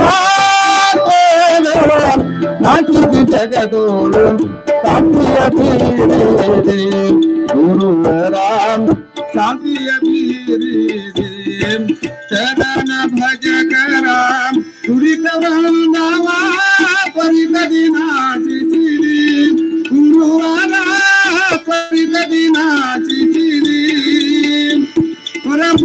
ಪರಬ್ರಹ್ಮತಾಪುರ ದೈವದಿಂದಲೇ ತಿರುಪತಿ ವಾಸಿಸಿರಿ ಗುರುವರ ತಿರುಪತಿ ವಾಸಿಸಿದೆ ಗುರುರಾಜ ಸಿಕ್ಕ ಗುಣ ಸಮರ್ಥ ಬೆಳಗುವೆ ಆರತಿಯ ಗುರುವರ ಬೆಳಗುವೆ ಆರತಿಯ ಗುರುವರ ಬೆಳಗುವೆ ಆರತಿಯ ಗುರುವರ ಬೆಳಗುವೆ ಆರತಿಯ ಓಂ ಚೈತನ್ಯಂ ಶಾಶ್ವತಂ ಶಾಂತಂ ವ್ಯೋಮಾತೀತಂ ನಿರಂಜನಂ ನಾಮ ಬಿಂದು ಕಲಾತೀತಂ ತಸ್ಮೈ ಶ್ರೀ ಗುರುವೇ ನಮಃ ಜೈ ಮಂಗಲಂ ಜೈ ನಮಃ ಪಾರ್ವತೀಶ್ವರ ರಮಾದೇವ್ ಸದ್ಗುರು ಸಿದ್ಧಾರೂಢ ಸ್ವಾಮಿ महाराज की जय सद्गुरु रुद्रमुनीश्वर महाराज की जय सद्गुरु शंकरेंद्र स्वामी महाराज की जय सद्गुरु शिवकुमारेश्वर महाराज की जय जय मंगलम जय नमः पार्वतीश्वर महादेव